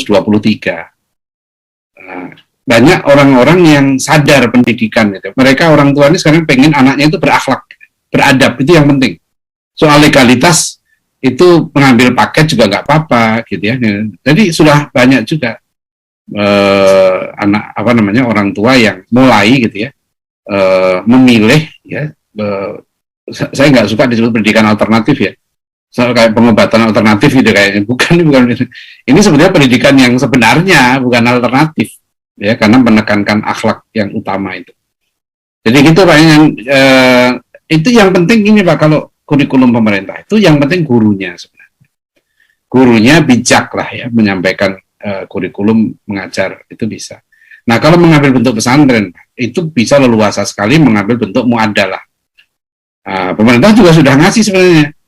Ya, dengan undang-undang pesantren itu bisa bentuk muadalah. Muadalah itu sangat leluasa. Ya, bisa dikatakan hanya beberapa mata pelajaran saja yang wajib diberikan ya. Selebihnya pesantren itu boleh ya menyusun kurikulum sendiri. Nah, jadi kita perlu mengenal juga nih para pengelola lembaga pendidikan ya, kita mau pilih jalur yang mana. Tergantung situasi dan kondisi masyarakat. Ada sekolah begini, ada satu pesantren besar di Klaten, mudah-mudahan kalau ada hadir dari Ibu Abbas ya. Kalau dari Iskarima itu ada dulunya formal namanya Matik, Madrasah Aliyah Tahfidzul Quran. Kemudian dalam perjalanannya membentuk yang non formal namanya Imtak. Begitu yang saya tahu ya, Allah yarham Pak Dr. Muin, ya, mendirikan Ibnu Abbas. Saya dengar sekarang juga sudah masuk ke non formal juga. Jadi ada dua bentuk, Pak. Jadi nanti masyarakat itu bisa memilih, mau pilih yang formal, yang ini, mau pilih yang non formal, yang begini. Itu Pak Yan ya tentang. Jadi kita nggak usah khawatir. Jadi tadi yang saya katakan, ya, sangat ada peluang lah untuk melakukan sesuatu yang ideal. Kemudian yang kedua Pak tentang betul Pak, cuma sekarang kan Al-Quran itu perlu difahami Pak. Al-Quran itu hudal linnas wa bayyinatin minal huda wal furqan. Ya, jadi Al-Quran itu petunjuk dan Al-Quran itu berisi konsep-konsep kehidupan, ya. Makanya harus difahami betul. Misalnya ya, dalam surat surat Al-Anfal ya. Ya ayyuhan nabi haridil mu'minina alal qital iyyakum minkum isruna sabiruna yaghlibu mi'atain wa iyyakum minkum mi'ah yaghlibu alfan minal ladzina kafaru fa innahum qaumun la yafqahun. Wahai nabi, siapkan orang mukmin untuk berperang. Ya, ayat ini luar biasa. Ini kan ayat tentang membangun SDM. SDM memang yang tertinggi itu SDM yang siap perang. Makanya berbagai negara Israel lah, Amerika, Korea, Jepang memang menyiapkan rakyatnya siap perang. Standar, dan itu Al-Quran sudah perintahkan. Dan itu yang dilakukan Rasulullah SAW. Ini bukan ayat teroris. Ini ayat pertahanan negara. Ya. Ayat SDM. Ya, membangun SDM yang kuat. Sampai Rasulullah mengingatkan, al-mu'minul qawi khairun wa habu ilallah minal mu'min ta'if. Ya, jadi ini gimana kita mengaplikasikan gitu loh. Jadi Al-Quran bukan hanya dihafal. Ya. Maaf ya, sebagai contoh misalnya saya sering bertanya nih ke santri, contoh negara maju itu mana? Ya. Hampir semua yang saya tanya itu selalu menjawab negara maju itu ya Amerika, Jepang, dan seterusnya. Karena itu kurikulumnya begitu, negara maju, negara income per kapitanya tinggi. Pokoknya negara yang duitnya banyak itu maju kan gitu gampang. Ya, sekarang setiap kita ke daerah ya diukur tingkat pendapatan dan seterusnya. Betul, tingkat pendapatan itu penting, tapi dalam Islam yang namanya maju itu kriterianya akhlak. Kenapa Rasulullah menyebut khairun nas qarni? Karena masyarakat Madinah itu masyarakat yang terbaik akhlaknya. Ya. Jadi waktu saya ditanya di Rio ya, ada wawancara dengan channel YouTube mantan wakil gubernur di sana Pak Abu Bakar. Dia tanya, terus gimana kebangkitan peradaban Melayu? Pak? Ekonomi kalah. Saya bilang akhlaknya. Kan Rasulullah menyebut kalau orang Melayu ini akhlaknya unggul, mereka tidak malas, mereka tidak penakut, ya, mereka tidak pendendam, mereka tidak pendengki, ya, mereka pekerja keras, mereka orang yang ikhlas, ya pasti unggul. Kan itu sebetulnya kuncinya. Ya, pendidikan kita ini melahirkan nggak tujuan Rasulullah diutus u'itsu li utami makarimal akhlak. Ya itulah adab gitu. Jadi ya bayangan ya, jadi Al-Quran ya tentu ya, hanya sekarang masalah kita adalah bagaimana mengaktualisasikan ya konsep-konsep Al-Quran itu dalam kehidupan kita yang nyata sekarang ini, termasuk dalam perjalanan pendidikan kita. Karena sahabat Nabi itu dididik oleh guru terbaik dan oleh kurikulum terbaik, yaitu kurikulum yang langsung dibimbing wahyu. Ya, itu wallahu alam bishawab. Baik, selanjutnya silakan Pak Ahmad ya. Ya, makasih. Ini videonya nggak bisa dibuka ya? Ya, sebentar Pak. Biar bisa ya, Pak Ahmad? Bisa.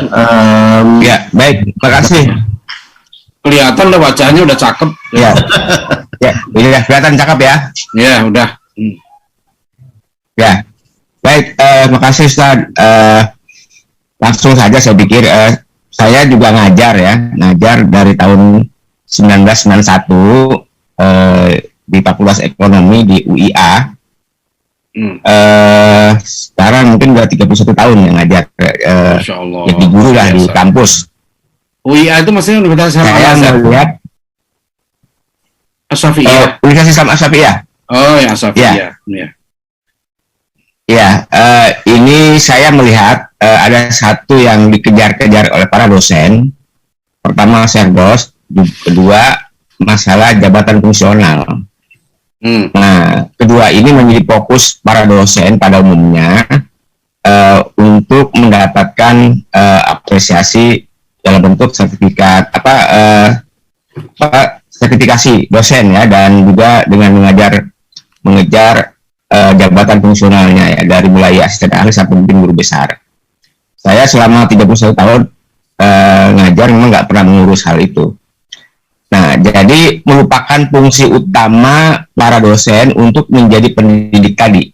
Ya, yang dia pikirkan bagaimana mendapatkan satu nilai ya untuk mengajukan kepangkatan. Nah, sementara metode pengajaran dan substansinya kadang-kadang sering dilupakan.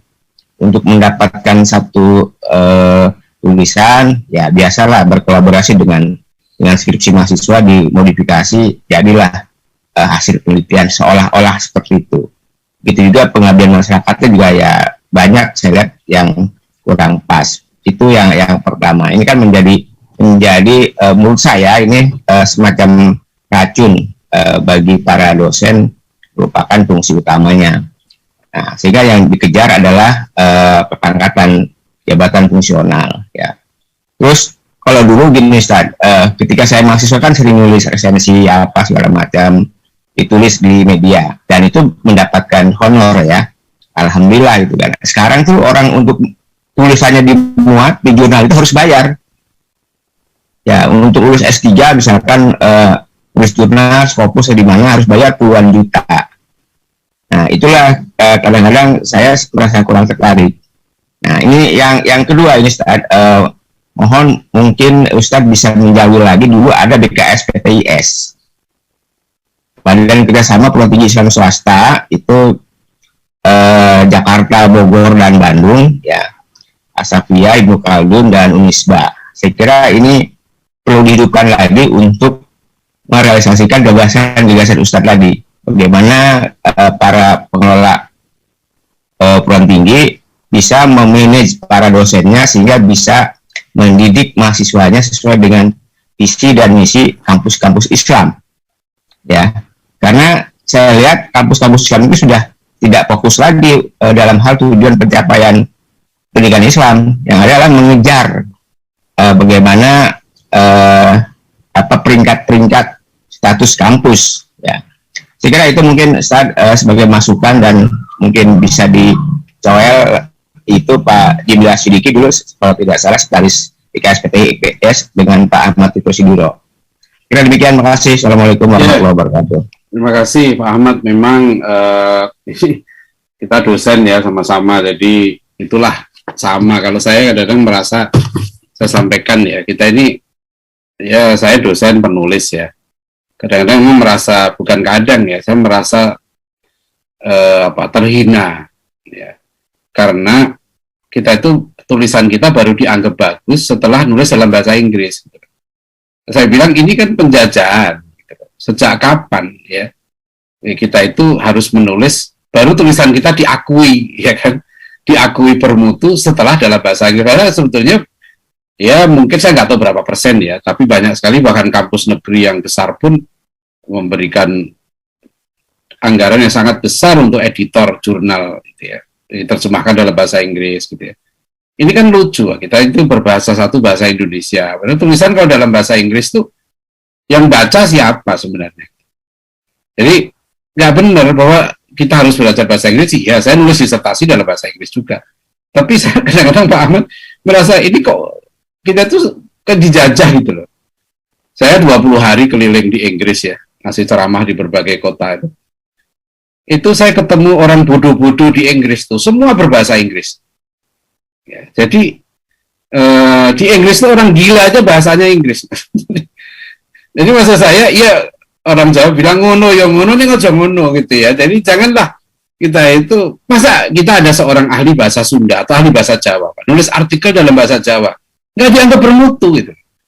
Iya kan, ini kan nggak benar gitu. Ya, kita merendahkan bahasa kita sendiri. Ya, jadi itu memang banyak hal yang harus dikoreksi. Mudah-mudahan kita mengapresiasi yang bisa menulis bahasa Inggris bagus. Yang kita tulis itu bahasanya atau isinya, kan kontennya gitu ya. Itu Itu salah satu ya soal jurnal-jurnal tadi itu, apalagi harus bayar gitu ya. Tapi kadang-kadang Pak Ahmad ya, kita ini memang dihadapkan dengan sebagai dosen itu ya terpaksa harus melakukan itu. Ya, kalau saya jawabannya gimana? Banyak istighfar. Gitu ya.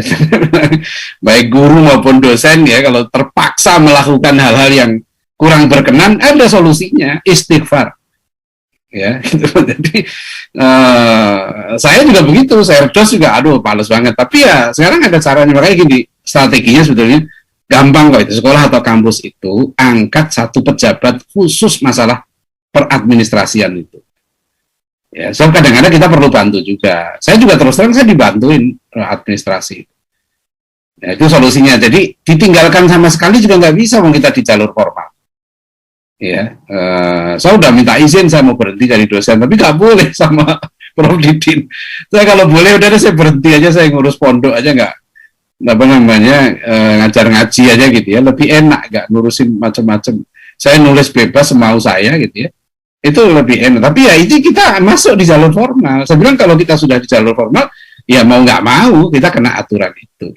Ya, itu memang harus banyak istighfar tuh Pak Ahmad ya. Soal itu ya. Nah kedua itu betul ya. Insya Allah kan ada beberapa kampus yang saya sudah silaturahim, sudah saya undang juga.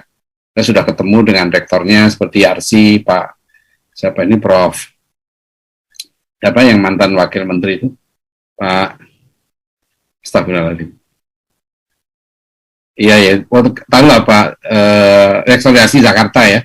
Kemudian UIK Bogor, UIC Jakarta, Unisula beberapa kali saya ngisi di Semarang, Rektor UII ya itu juga kita sudah akrab sekarang. Jadi insya Allah Pak Ahmad ya, beberapa kampus yang dulu ya termasuk Pak Natsir ikut terlibat dalam pendiriannya ya, seperti UIR Riau itu mahasiswanya 27.000, kampusnya tanahnya 90 hektar.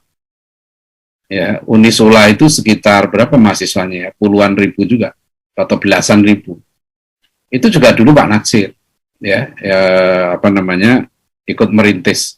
Nah ini insya Allah kita ada komunikasi, kita utamakan dulu itu dengan rektor dan wakil rektor UI juga kami sudah silaturahim. Nah, tapi memang kampus-kampus yang sudah besar ini ya itu tidak mudah memang apa namanya, apalagi dosennya juga sudah macam-macam yang mengajar itu. Tapi insya Allah saya merasakan ada komitmen. Saya melihat sekarang ada beberapa kampus yang kecil, sekolah tinggi, institut, itu punya komitmen yang tinggi untuk mewujudkan perguruan tinggi Islam yang ideal. Insya Allah itulah yang kami himpun sekarang dalam AKBAM, Asosiasi Kampus Berbasis Akhlak Mulia. Ya, itu ada itu. Jadi termasuk Sultan Agung itu kita sudah ada komitmen juga ya, Universitas Sultan Agung. Ada ya kalau perguruan tingginya ya Dewan Dakwah, Hidayatullah ya, Darut Tauhid itu masuk semua di apa, kita buat asosiasi namanya AKBAM. Nanti insya Allah itu kita serius sih Pak Ahmad ya. Kita harus buat model-model kampus berbasis akhlak mulia. Ya. Begitu, terima kasih Pak Ahmad ya. Baik, terima kasih Ustaz. Selanjutnya Pak Deden, silakan Pak Deden.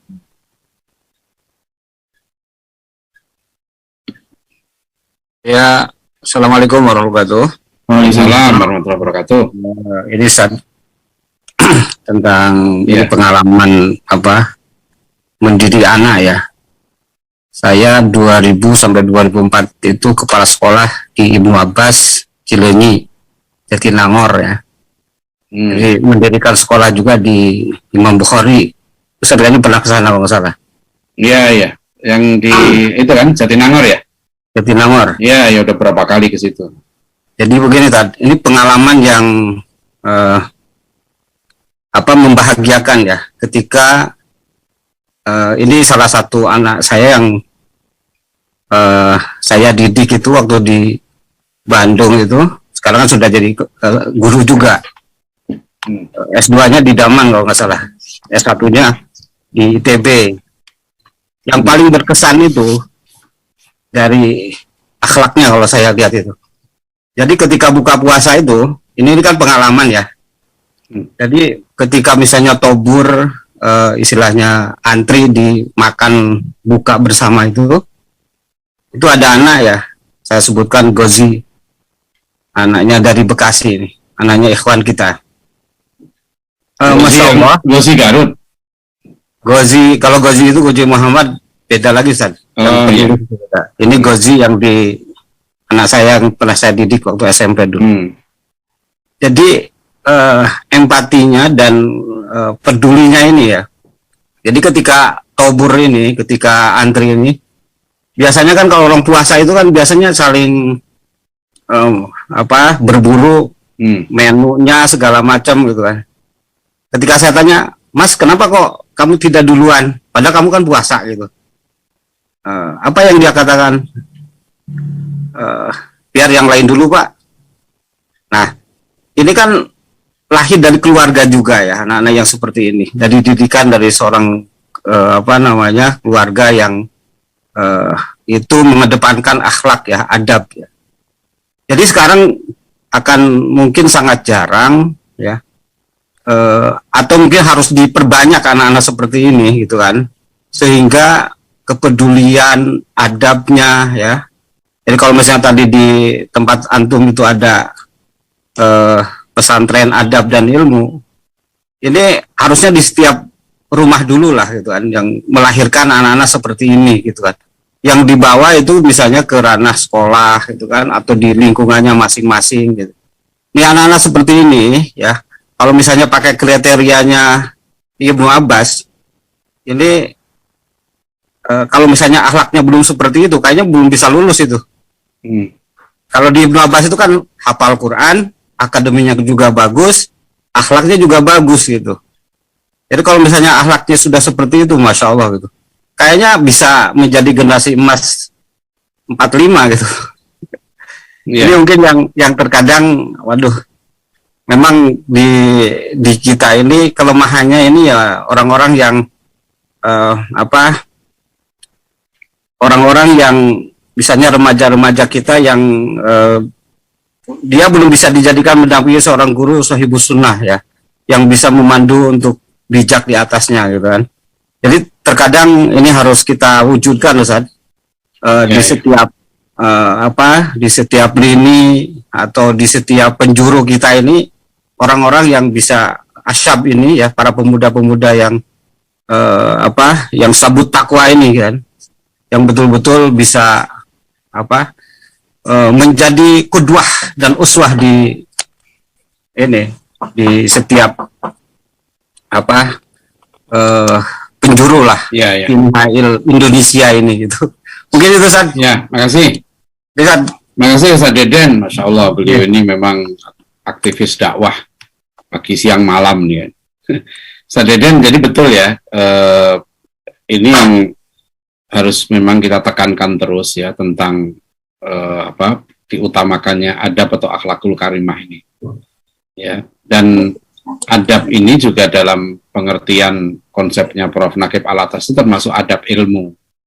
Jadi anak itu harus bisa merekonstruksi ilmu yang diterima. Ini mohon Bapak Ibu sekalian, kita perhatikan anak-anak kita ya, itu banyak kadang-kadang mendapat pelajaran agama yang sangat banyak tapi tidak nikmat gitu.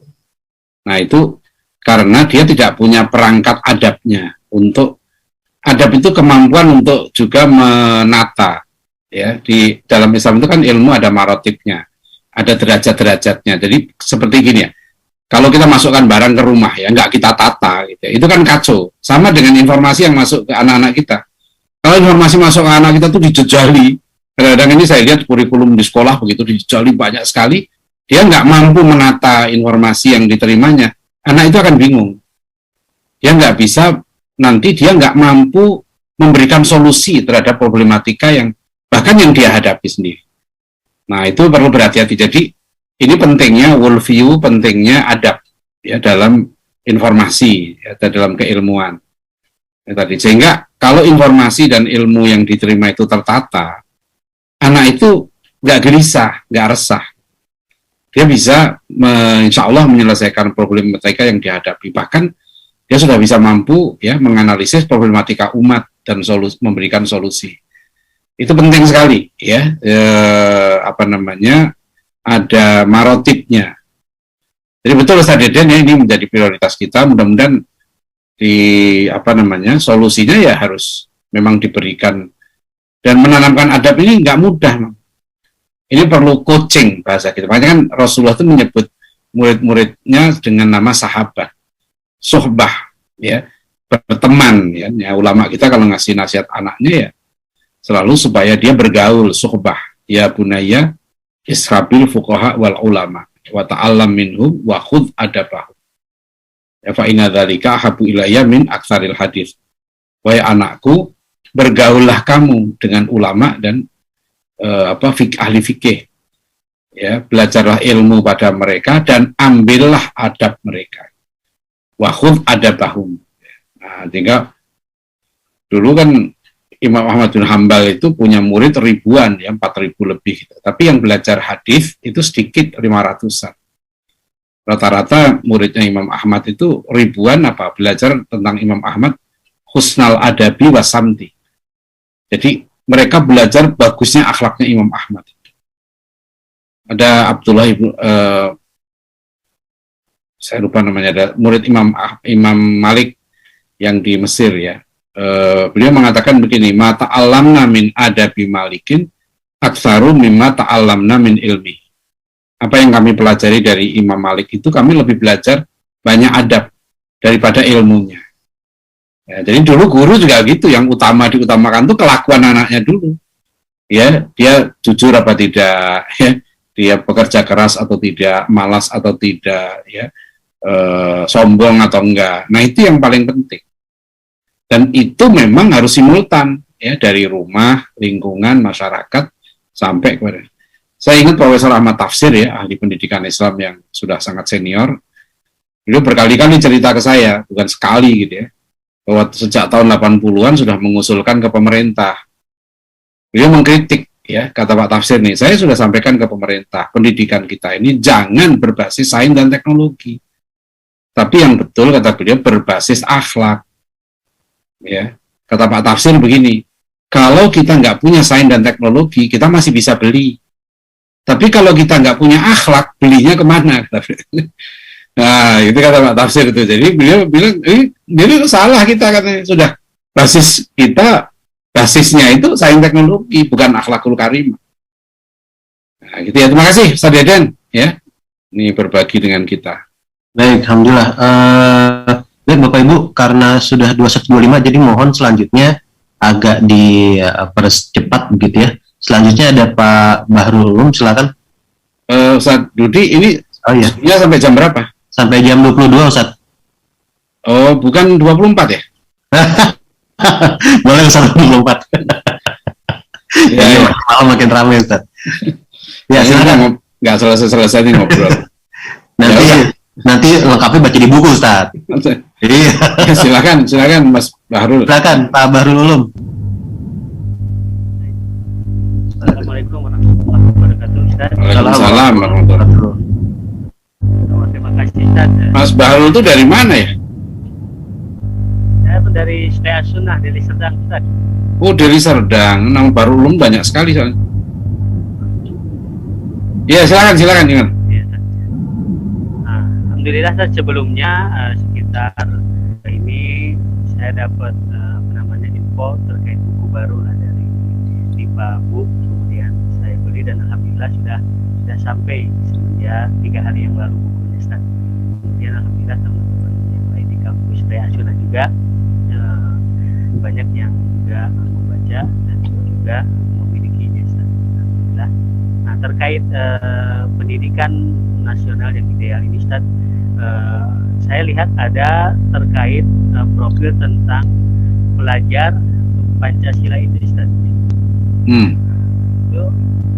Itu bagaimana, Ustaz? Penjabarannya dalam konteks kita mendidik di perguruan tinggi, Ustaz. Terima kasih, Ustaz. Di tingkat apa, perguruan tinggi ya? Ya, perguruan tinggi swasta. Iya, makanya Ustaz Bahrul ya, di dalam sini di tujuan pendidikan itu ada beberapa pengertian tentang Pancasila yang harus difahami ya, seperti misalnya kan karena sekarang kurikulum Merdeka ini menciptakan pelajar Pancasila, kan pemahaman tentang Pancasilanya harus benar gitu ya, jangan Pancasila difahami secara sekuler ya. Jadi misalnya di sini ada makna ketuhanan yang Maha Esa melambangkan ajaran tauhid ya, ini para pendiri bangsa kita merumuskan itu ya, ini hasil Munas Alim Ulama NU di Situbondo tahun 83, bahwa makna ketuhanan yang Maha Esa dalam ajaran Islam adalah tauhid. Nah, ini harus disampaikan ke pelajar kita, gitu, ke santri kita.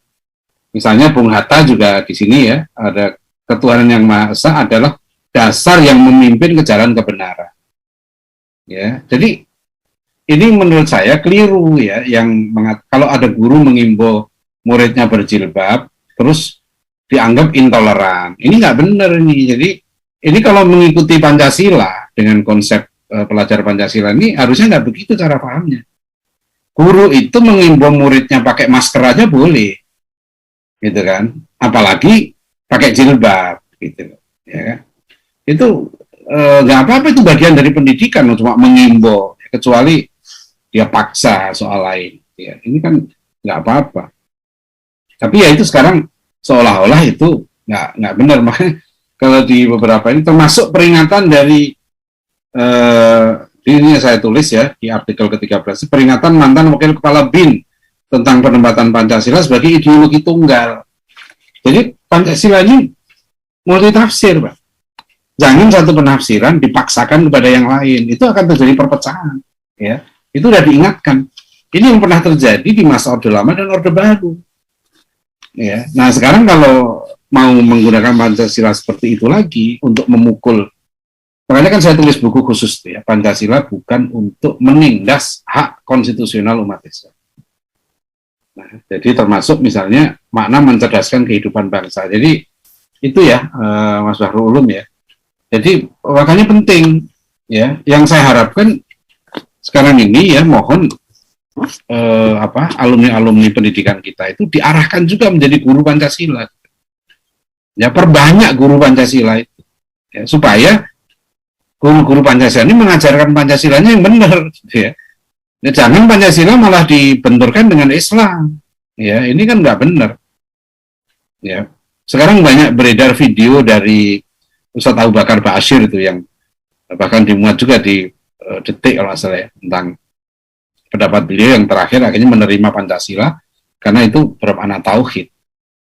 Ya, dan itu bukan baru, dari dulu tokoh kita sudah menyampaikan itu sejak rundingan dengan Bung Hatta ya 18 Agustus ya, Tengku Muhammad Hasan, Ki Bagus Hadikusumo, Kasman Singodimedjo sejak awal sudah mencanangkan memang ketuhanan yang Maha Esa itu maknanya tauhid.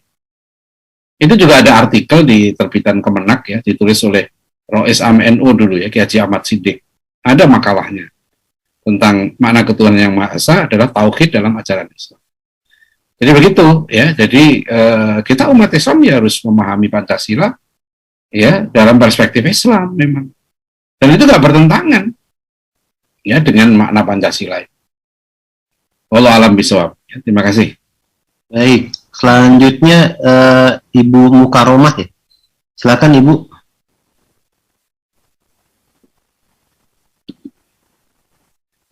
Masih hadir bersama kita? Belum ada respon, ganti. Belum ada. Baik, selanjutnya ada dari indorayat.com. Pak Ahmad ya. Pak Ahmad, silakan Pak Ahmad. Bismillahirrahmanirrahim. Assalamualaikum warahmatullahi wabarakatuh. Waalaikumsalam warahmatullahi wabarakatuh. Ya, Ustadz Adian, saya Ahmad dari Malang.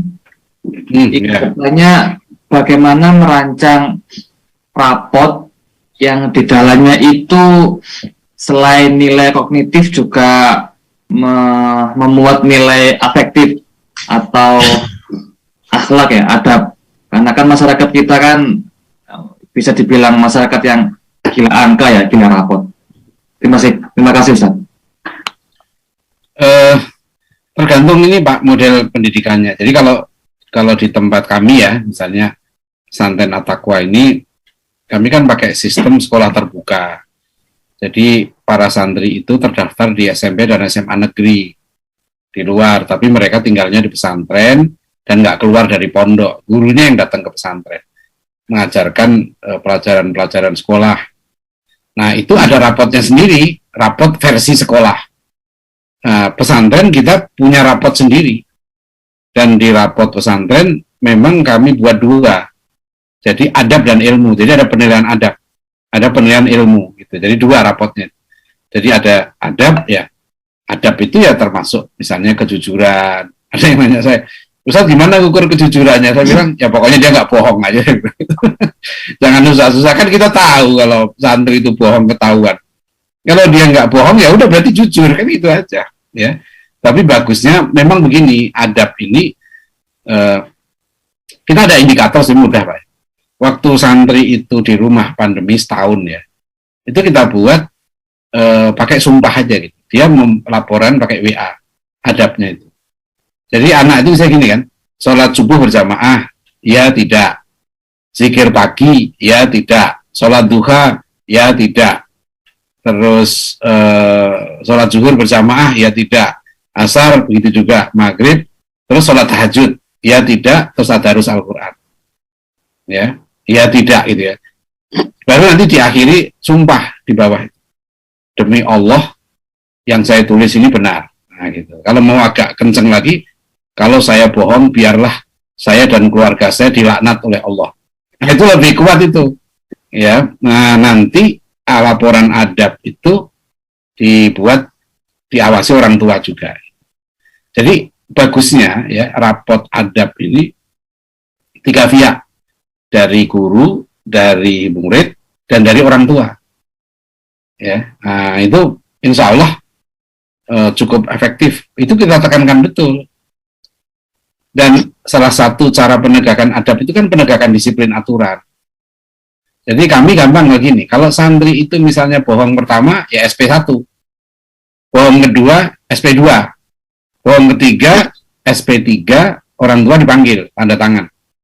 Dia kalau sekali lagi bohong, udah keluar, gitu, kesepakatan. Itu begitu, jadi memang kita juga ada batasnya. Dan itu menurut saya harus tuh, ya harus ada laporan tadi tentang adab atau akhlak itu harus dibuatkan. Ya dibuat, jangan terlalu susah Pak. Ada seorang kiai, saya datang ke pesantrennya, dia bilang begini, gimana mungkin seorang guru harus menulis indikator karakter sekian banyak, sedangkan dia ngajar berapa kelas. Sampai kiai bilang, kan hampir pasti guru itu bohong. Kan dia nggak mungkin mengawasi seluruh indikator karakter yang diharuskan. Jadi kalau menurut saya ya kita buat sesederhana mungkin dan jangan terlalu banyak. Memang kalau pakai standar pemerintah kan 18 karakter, itu menurut saya terlalu banyak. Anak itu ya kalau kami pakai 3 saja yang diukur.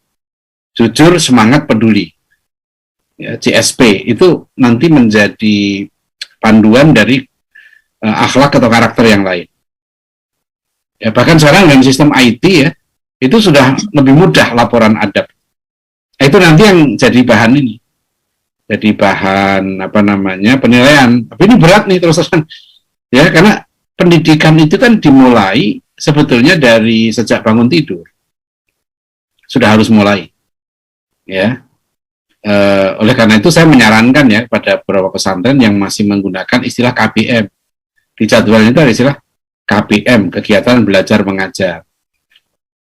Kan di jadwal itu saya lihat begini, santri itu ya jam 3:30 misalnya bangun, terus sholat tahajud, terus sholat subuh berjamaah.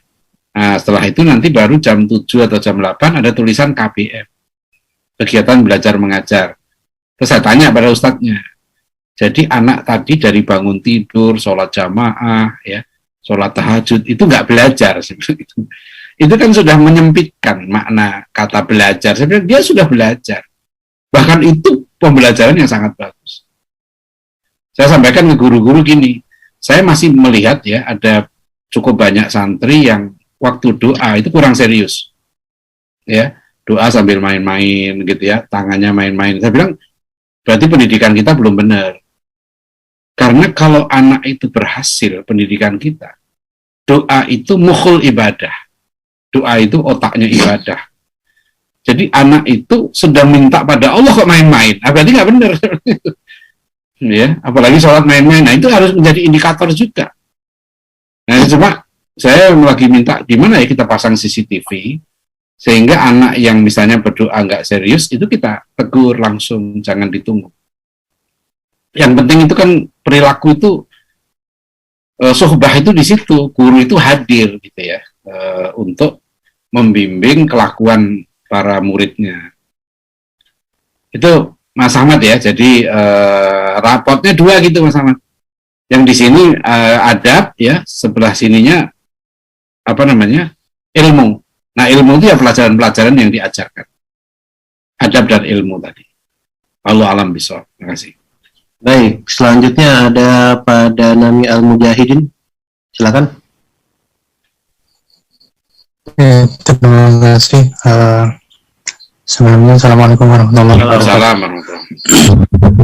Langsung saja, Ustaz Adian. Alhamdulillah, beberapa hari yang lalu buku panjenengan, buku Ustaz nyampe di rumah saya, alhamdulillah. Dan sekarang saya pegang. Yang saya tanyakan, yang pertama berkaitan dengan pesantren. Kalau dilihat dari beberapa artikel Ustaz di buku ini menjelaskan tentang bagaimana pentingnya pesantren, termasuk juga ulasan tentang UI yang menurut Ustaz idealnya dibuat pesantren. Melihat fenomena belakangan ini berkaitan dengan ada 1 atau 2 pesantren yang melukai citra dari pesantren tersebut yang seharusnya tidak sampai melukai seperti itu. Pertanyaan saya, bagaimana cara memfilter pesantren yang di era digital ini semakin banyak pesantren dan juga semakin banyak guru atau ustadz yang ada di dalamnya, melihat beberapa pesantren juga sepertinya rasa belum tepat. Yang kedua, berkaitan dengan Sisdiknas yang berkaitan dengan 3 jalur pendidikan, ada formal, pendidikan formal, pendidikan non formal, dan sedangkan menurut pandangan fokus pemerintah ada di pendidikan formal dan pendidikan non formal. Bagaimana pandangan umum Anda?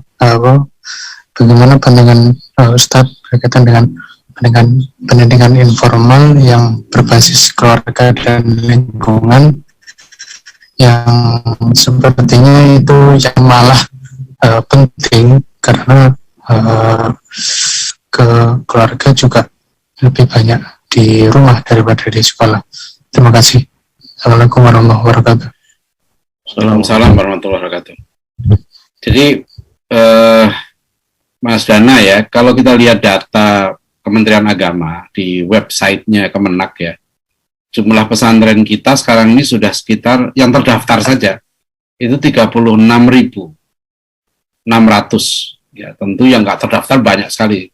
Jumlah totalnya pesantren itu bisa 50.000 atau 60.000.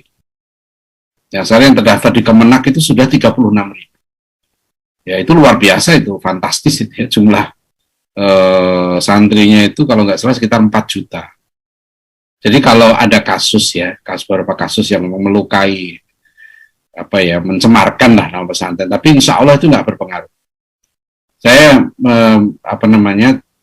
mendengar lah ya, itu banyak pesantren-pesantren, dia maklum lah, namanya kasus itu ada aja orang yang, kalau Profesor Muhammad Nur pernah menggambarkan begini, wong di surga aja dulu ada iblis gitu. Jadi kadang-kala jangankan namanya pesantren gitu ya, di surga dulu juga ada iblis. Tapi ini kan kasus ya, jadi tetap secara mayoritas pesantren tetap alhamdulillah masih lah secara umum itu terjaga citranya. Tetapi meskipun begitu ya, ini harus diwaspadai betul, itu saya setuju sekali. Makanya sekarang kita harus tingkatkan asosiasi. Ya, Dewan Dakwah misalnya sekarang ini kami menggalang pondok-pondok pesantren keluarga besar Dewan Dakwah. Jadi ada pesantren memang milik Dewan Dakwah, ya, langsung ya di manage oleh Dewan Dakwah, dan ada pesantren yang keluarga besar Dewan Dakwah. Waktu kami undang di Jawa Timur itu hadirlah pesantren Muhammadiyah Paciran, pesantren Persis Bangil, ya, itu masuk keluarga besar Dewan Dakwah. Nah, pentingnya asosiasi pesantren ini supaya ada koordinasi. Ya, jadi pesantren kayak yang kasus Heri yang di Bandung itu kan pesantrennya itu nggak jelas itu memang, ya kan. Tapi ya gimana ya, dia nyari santrinya juga sendirian, orang tertutup. Nah, ini bagusnya kita kalau memang ya sekarang sistemnya sudah semakin terbuka ya, kalau mau mencari pesantren sebaiknya nanya ya, supaya nggak kena supaya nggak terperosok lah. Nah, kemudian yang kedua tadi tentang apa? Yang kedua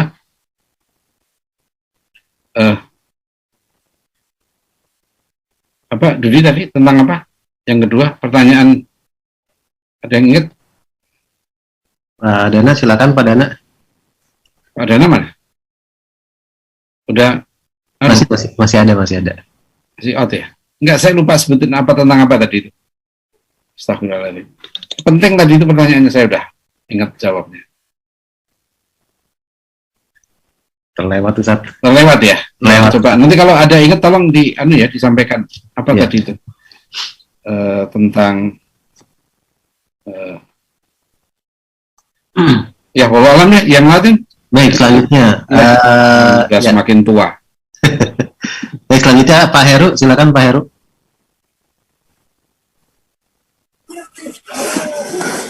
Assalamualaikum warahmatullahi wabarakatuh. Waalaikumsalam warahmatullahi wabarakatuh. Saya sebagai bukan sebagai pendidikan, sebagai kepala keluarga, menanyakan tentang kriteria untuk pesantren yang misalnya mementingkan adab dan akhlak dibandingkan dengan teknologi dan lain itu gimana sih? Karena kan rata-rata kan pesantren memberikan promosi atau misalnya iklannya beliau, mereka itu hanya tentang prestasi, tentang apa gitu, tapi secara kita kan belum tahu menjadi akhlak dan adabnya itu bagaimana, karena secara kita belum masuk ke dalam pesantren itu tersebut. Yang sebagai orang tua untuk memasukkan itu bagaimana untuk mencari ini insya Allah adab apa yang bagus ya, masih insya Allah saya setuju dengan pendapat saya bahwa adab dan hak itu utama dibandingkan dengan yang lain, dan apapun itu tanpa Rasulullah sendiri juga mengatakan begitu. Makanya sebagai orang tua gimana kita jangan sampai saat memilih, ya kita bukan menyebutkan bahwa itu salah, bukan, tapi istilahnya memilih yang terbaik buat anak kita, bahwa sekolah itu adalah terbaik karena ada anak kita itu, maka dibandingkan dengan, bukan kita mau menyebarkan prestasi lain, enggak, bukan, cuma istilahnya akhlak dan itulah yang kita utamakan di Ustaz. Tadi Assalamualaikum warahmatullahi wabarakatuh. Waalaikumsalam. Sebaiknya memang bertanya kepada insya Allah nanti kalau ini bisa ke saya berapa pesantren informasinya ya, tergantung, kadang-kadang misalnya ada anak ya, ada orang tua yang pengen anaknya jadi apa ya, mau ke sini ya saya arahkan ke pesantren ini. Pesantren itu macam-macam stressingnya gitu ya, keunikannya ada masing-masing. Ya, kalau misalnya mau pesantren tahfidz yang bagus di sini gitu ya. Nah, tapi memang rata-rata sebetulnya pesantren itu sepakat menjadikan adab atau akhlak mulia itu sebagai salah satu pilar pendidikannya. Saya malah menyebut 6 rukun pesantren itu idealnya punya rukunnya ini 6 ini. Ya, 1 di situ ada keteladanan ya, kiai dan guru. Ya, jadi kalau ada kiai ada guru tapi nggak bisa jadi teladan, sebetulnya itu bukan pesantren. Yang kedua ada tafakuh fiddin. Ketiga ada penanaman jiwa dakwah. Karena tujuan didirikan pesantren itu melahirkan pejuang. Ya, kemudian yang keempat ada pemahaman terhadap pemikiran kontemporer, tantangan dakwah kontemporer. Santri-santri itu harus diberikan pemahaman ya tentang liberalisme, sekularisme, ya LGBT sekarang ini itu harus kuat. Ya, karena anak-anak itu begitu keluar pesantren mereka akan berhadapan itu, bahkan belum keluar pun sudah bersentuhan dengan pemikiran-pemikiran modern itu. Yang kelima, ada penanaman jiwa kemandirian. Ya, keenam, nah itu penanaman adab atau akhlak mulia. Jadi 6 ini insya Allah ya, kalau diberikan secara baik ya di pesantren, itu akan melahirkan alumni yang baik. Tetapi setahu saya nggak ada yang sempurna. Makanya orang tua harus tetap mengawal. Bahkan di pesantren yang sudah terkenal sekalipun ya, itu orang tua nggak boleh berdiam diri. Jadi kalau anaknya belajar di pesantren, orang tua sebetulnya harus belajar lebih kenceng dari anaknya. Ini ada beberapa orang tua ya, setelah anaknya SMA atau tingkat perguruan tinggi, dia sudah nggak bisa dialog dengan anaknya. Kadang, waduh, saya udah kalah sekarang dengan anak saya. Ya saya bilang makanya belajar. Jangan sampai nanti dia nggak sanggup menghadapi anaknya, gitu ya. Paling nggak ada ya, kami di At-Taqwa ini ada At-Taqwa College ya, ada program namanya PK3, Pendidikan Guru Keluarga. Itu online ya, insya Allah sekarang satu angkatan ini. Jadi bagaimana mendidik orang tua menjadi guru gitu. Itu memang ada beberapa 10 mata kuliah lah yang perlu diambil ya, supaya orang tua memahami bagaimana cara mendidik anak. Ya, jadi tentang Islamic worldview, tentang konsep ilmu dalam Islam, tentang sejarah keagungan peradaban Islam, ya, tentang pendidikan anak. Nah itu termasuk hal-hal yang wajib. Ya. Wallahu a'lam bishawab. Jadi begitu aja, Pak ya. Terima kasih. Baik, terakhir Ustadz ada Pak Muhammad Thohirun. Silakan Bapak. Assalamualaikum warahmatullahi wabarakatuh. Waalaikumsalam warahmatullahi wabarakatuh. Terima kasih Pak Ustadz. Saya Muhammad Thohirun dari Kota Pekalongan, yang kebetulan kemarin pengurus Dewan Dakwah Kota Pekalongan baru terbentuk kembali. Oh iya. Alhamdulillah. Ya, Alhamdulillah, dan saya salah satu pengajar di pesantren Al-Fawas Kota Pekalongan juga. Al-Fawas yang di mana Pak ya? Al-Fawas yang ada di Tegalrejo ya. Al-Fawas Kota Pekalongan. Yang dengan Pak Khosin bukan? Dengan Ustadz Koko. Oh iya. Baik. Silakan. Terima kasih. Saya tertarik dengan apa yang disampaikan Ustadz Adian, terutama stressing saya mengenai pesantren, yang mana kita ketahui bahwa pesantren merupakan model pembelajaran pendidikan tertua dan sampai sekarang bertahan di Indonesia, dan itu model ciri khas Indonesia. Saya melihat bahwa pesantren ini kan sudah disebutkan tadi 36.000 Pak ya, bahkan sampai 50.000. Dan sebegitu juga banyaknya model dan keunikannya. Hanya saja mungkin saya kira ini perlu adanya penguatan di dalam pesantren itu sendiri, terutama pada manajemen pesantren dan juga kurikulumnya. Apalagi dengan sekarang adanya perkembangan Islamic worldview, itu saya kira pesantren juga harus ada penguatan yang lebih intens lagi. Dan memang kita belum mendapatkan, Pak, mungkin di Indonesia nggak tahu apa pakar-pakarnya juga tertarik atau tidak di situ untuk pendekatan pembelajaran atau pendidikannya itu dengan konteks Al-Quran. Contoh matematika berbasis Al-Quran, biologi berbasis Al-Quran, dan sebagainya. Sehingga kemudian ketika keluar, dia tidak akan lepas dari Al-Quran itu sendiri. Itu yang pertama. Yang kedua, networking, Mbak. Jadi saya bersyukur tadi Dewan Dakwah juga sudah merilis atau membuat semacam asosiasi dari berbagai pesantren, dan kita bersyukur. Dan itu yang kami harapkan adalah adanya semacam pertukaran informasi, Pak, sehingga kemudian satu sama lain pesantren itu saling bisa bersinergi, dan kemudian penguatan itu bisa dilakukan. Dulu pernah ada gerakan koperasi pesantren, Mbak, tapi namanya sekarang kok kayaknya tenggelam gitu, tidak lagi menjadi sebuah gerakan bersama atau masif.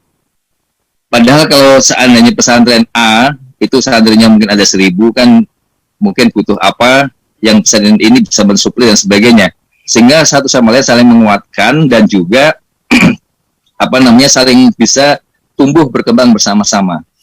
Nah ini kadang yang kita lihat persaingan itu kadang persaingan yang tidak sinergi, Pak, sehingga masing-masing pesantren ya tumbuh sendiri-sendiri saja gitu, dan tidak ada koneksitas satu sama lain. Nah, padahal kita berharap inilah model pesantren yang akan nanti membawa Indonesia kepada tahun 2045 menjadi generasi yang kita harapkan sebagai generasi pejuang yang seperti pada tahun 45 yang lalu, dan kemudian umat Islam bisa tampil di negara ini gitu. Itu aja, Pak, mungkin. Terima kasih. Mohon maaf. Assalamualaikum warahmatullahi wabarakatuh. Ya, waalaikumsalam warahmatullahi wabarakatuh. Terima kasih Pak Muhammad Tahirun. Jadi saya setuju Pak, itu hal ide yang bagus. Waktu di Jawa Timur itu Pak, ada 50 pesantren yang berkumpul ya, keluarga besar Dewan Dakwah. Memang salah satu hasilnya itu penguatan ya. Penguatan dan kerjasama. Ini pun sudah disepakati tapi belum berjalan optimal. Misalnya contoh, itu kalau satu pesantren mengundang saya seorang ulama internasional, itu sebetulnya bisa mengundang yang lain gitu ya, bahkan bisa melalui kuliah online, semua bisa menikmati. Jadi nggak perlu setiap pesantren misalnya mengundang sendiri gitu. Jadi ada hal-hal yang bisa dikerjasamakan, termasuk waktu itu kita kerjasama misalnya dalam melahirkan guru-guru sejarah. Dewan Dakwah dituntut untuk itu ya, melahirkan guru sejarah supaya bisa disuplai, karena banyak pesantren ternyata kekurangan guru sejarah. Ya, guru sejarah yang bagus itu kurang, stoknya itu susah. Itu termasuk yang harus dikerjasamakan. Nah, tentang kerjasama ekonomi ini perlu hati-hati ya, di samping kita harus semangat ya, karena kadang-kadang begini,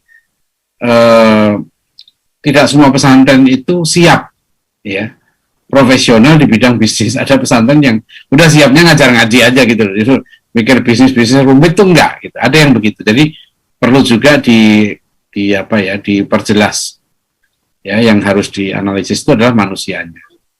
Jadi begitu Pak, setuju sekali. Memang kita harus segera ya, ini bukan, kita nggak boleh kan berjuang sendiri-sendiri, karena Allah nggak cinta. Ya, kalau kita berjuang sendiri-sendiri itu Allah nggak cinta. Innallaha yuhibbul ladzina yuqatiluna fi sabilihi shaffan. Ya, shaffan ini kan maknanya kita harus berjuang ini membentuk shaf yang rapi. Shaf itu beda-beda gitu ya, nggak sama semua. Ya, nah itu kita harus siap memang di situ. Insya Allah mudah-mudahan Pak Tahirun ya, kita bisa nanti coba aja Pak, dimulai dari Pekalongan dulu ya. Kapan-kapan kita bisa dikumpulkan yang Pekalongan, Jawa Tengah itu seluruh pesantren ya. Saya baru pulang dari Lampung nih, hari Rabu yang kemarin, 2 hari yang lalu, itu pelantikan pengurus BKSPPI Lampung. Itu juga para pimpinan pesantrennya ngumpul. Nah, itu momentum-momentum seperti itu bisa dimanfaatkan dengan kerjasama, itu bisa efisiensi. Ya, terima kasih Pak Tahirun ya. Baik, terima kasih Ustaz Adian. Bapak Ibu yang dirahmati Allah Subhanahu wa taala, karena sudah semakin larut dan rekan-rekan yang dari wilayah timur Indonesia juga, karena ada dari NTB, dari NTT itu sudah hampir tengah malam, maka kita akan mendengarkan pernyataan atau closing statement dari Ustaz Adian. Tapi sebelumnya sekali lagi kami ingatkan kepada Bapak Ibu yang ikut acara ini, maka ada kesempatan mendapatkan harga spesial 50% potongan harga menjadi 70.000 untuk buku pendidikan nasional yang ideal. Jadi ini buku 500 halaman kurang lebih, dan sangat penting sekali untuk kita miliki gitu ya. Silakan Ustaz Adian, ada closing statement. Iya, Mas Udi juga tadi dari distributor katanya stok bukunya juga nggak sampai 300. Sudah. Jadi 15 hari itu bukan nulisnya, 15 hari itu habis bukunya. Ya, habis bukunya 1.000. Kemudian tadi closing saya gini, tadi mohon yang tadi mau bertanya silakan bisa langsung ke handphone saya nanti ya, ke sini tulis Mas Udi di chat tuh. Baik Ustaz. Ya saya cuma closing statement bahwa terima kasih Bapak Ibu sekalian ya, sudah bersedia hadir di majelis bedah buku, launching buku pada malam hari ini. Ya, mudah-mudahan kehadiran kita semua dicatat ya sebagai amal ibadah kita, dan insya Allah kita punya niat, tekad bersama untuk berjuang lah ya, meningkatkan kualitas pendidikan kita semua, sehingga betul-betul pendidikan ini bukan hanya untuk anak-anak, untuk kita juga. Fa'abawahu yuhawidanihi itu kan maknanya orang tuanya yang harus dididik. Ya, jadi jangan kalau kita bicara pendidikan hanya seolah-olah anak gitu ya. Enggak, sebetulnya pendidikan orang tua ini sampai mati juga. Ya, karena pendidikan ini tujuannya supaya kita semakin dekat dengan Allah. Ya, itu yang utama pendidikan. Kita semakin mengenal Allah, ya, semakin mengenal diri kita, ya, semakin mengenal tujuan hidup kita, dan dengan itu insya Allah kita semakin bahagia. Karena tujuan pendidikan itu melahirkan manusia-manusia yang bahagia, ya, yang saadah, ya, yang jadi bukan yang utama, bukan bagaimana dia jadi pejabat, jadi orang kaya, bukan itu tujuan yang utama. Yang utama ya. Yang utama adalah dia menjadi orang yang bahagia dan orang yang bermanfaat bagi sesama. Khairun nas anfa'uhum linnas. Nah, itu tujuan dari buku ini. Insya Allah mudah-mudahan bermanfaat. Sekali lagi terima kasih dan mohon maaf atas segala kekurangan.